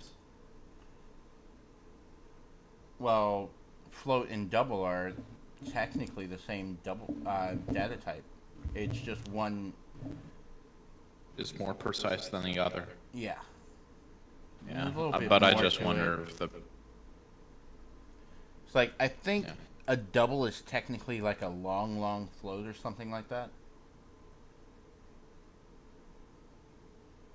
Yeah, it's ridiculous. How do you use .NET CLR with C++? Good luck. The documentation is horrible, although some have actually taken advantage of it.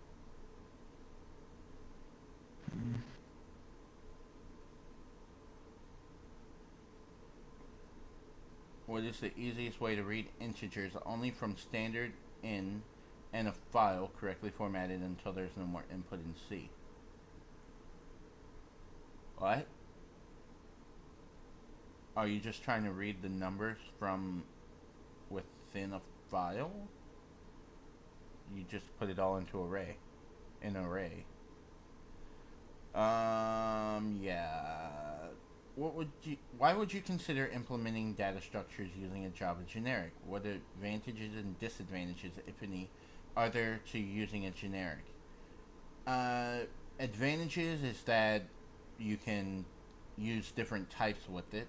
The disadvantage is that because you're using a generic, it takes a little more overhead and could be a little bit slower.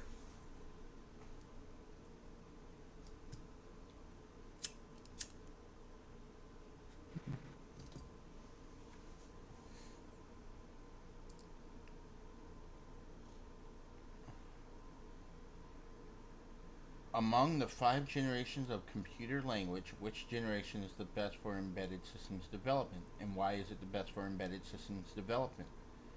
What do you mean, 5 generations of computer language? I mean, obviously the answer is C. Wow, I just realized how dumb that sounds. Obviously the answer is C. The C programming language. Because almost every other language is based off of it in some capacity. It's at that moment that you would take that quote, obviously the answer is C, and say just go 2020. Obviously the answer is C. Yeah. It's like you're taking a quiz or something. Oh, that was funny. Very nice. I should air out my... I appreciate you having me on the show, man. I think I'm gonna take off after writing this essay. I want to give myself a bit of a break before the evening gets going. Yeah, I should probably also stop streaming. I mean, I've been streaming since when? When did I start streaming? That's a good question. Probably sometime earlier this morning. Let's see. Was it like 9 or 8? Apparently I've been streaming for 3 hours. So it would have started at 1, at least by my time. 12, 11, 10... Yeah, about 10 o'clock my time. Right, Moonjump says, I'm currently writing in C right now. C is actually pretty fun. C++ is also fun. But then you have those instances where you're just shooting yourself in the foot and you don't realize it until too late. Yeah. Or you're trying to, like, create something in assembly. Like... Oh, that's just torture. Yeah, no, I got a friend who uses assembly for some projects that he's working on, and he's showing me that it's a lot of, like, bitwise operators and a lot of, like, just basically 8-bit programming. I barely understood it. I'm like, dude, how do you even understand this? Well, you're basically really just moving information from one register to another. It's like pure machine programming. It's like... Yeah, just speaking in numbers the way that machines do. Yeah.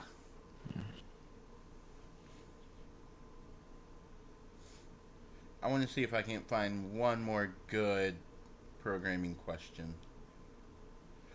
Alright, fair enough. Wow. May as well stick around to watch the fun. Yeah. What is the scripting language used in Linux? Bash?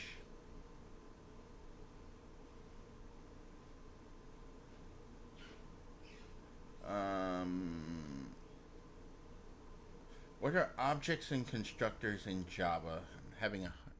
Taking a data structures course and recently had to simulate assembly in C. That's so how'd it go? Pure procedural. Then again, C is technically a procedural language, so it's not too bad. It's just, Tedious. Yeah.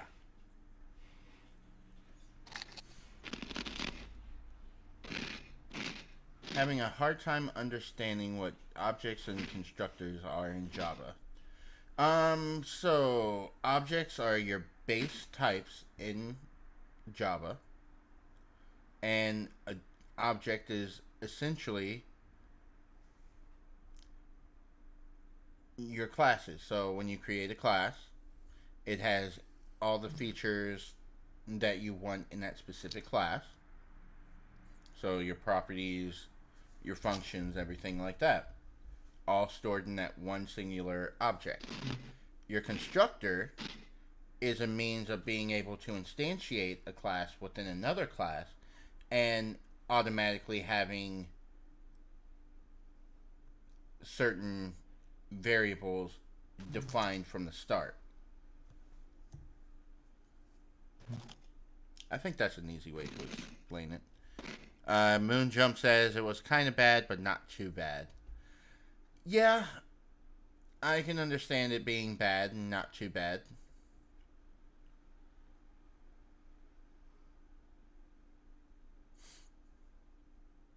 If there's no instruction for programming multiple cores in C or C++, then how am I supposed to use different cores available on my PC? What's the trick? Parallelization. Or threading.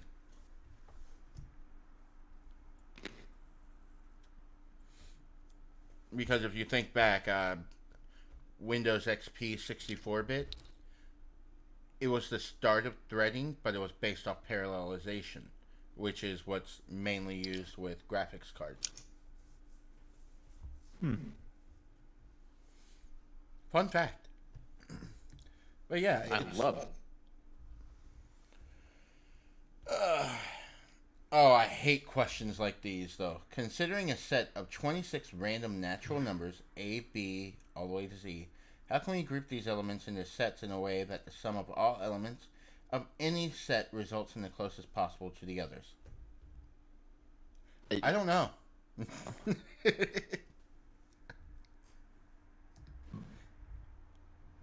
It is in this scenario where I would talk to any of my friends that are good with math and be like, help. It would have to be as close to palindromic as possible. Probably. But it also depends on the numbers that reside with them. Exactly, so you'd have to teach the computer in some way to organize them in a palindromic manner, so that way it would be read the same way forwards as it is backwards, or at least as close to the same way as it can with random integers. Let's see. This guy says, clearly, if they're all put in one set, the sum of the elements in that set would be exactly equal to the sum of any of the sets. What is the meaning of random here? Does it mean that the groupings must be performed regardless of the value of the individual numbers? Or is it a strange way of saying arbitrary? Suppose the value of A through Z are given and we're looking for an algorithm. Does that mean the sum is the closest possible to the others? Does it mean that the maximum difference of the sums is minimized? The average difference? The root mean square distance? Okay, fair enough. Uh-oh. Hey, I got an upvote. Nice. Dude, we rolling in it now? At the bank? Can you make me a review of all programming languages famous billionaires use to create platforms and choose two of the best combinations to use? No. No. Cease right now, sir. If you want people to do things for you, you're in the wrong field. You should be a business major. Can someone help me with this math homework? Find the numerical value of the rational expression when A, x is equal to 3, and B, x is equal to negative 4. No. Sorry. That's... No. How do you build a C++ function and read code points from the UTF-8 stream? What? I really don't get that question.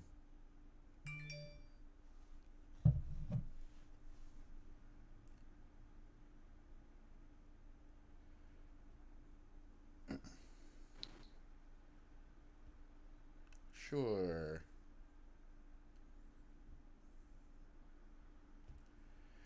Well, alright then. I think this is where I'm gonna end the stream. It was fun, but I'm hungry, so I'm gonna make probably tuna fish sandwich because I'm lazy and I don't feel like cooking. And then I'm gonna start relaxing for a bit. Probably watch some YouTube. Oh, yeah. Alright, thank everyone for joining in, and I'll catch you in the next stream or the next video, whichever one comes out first. Right. All right. Well- Later. Later.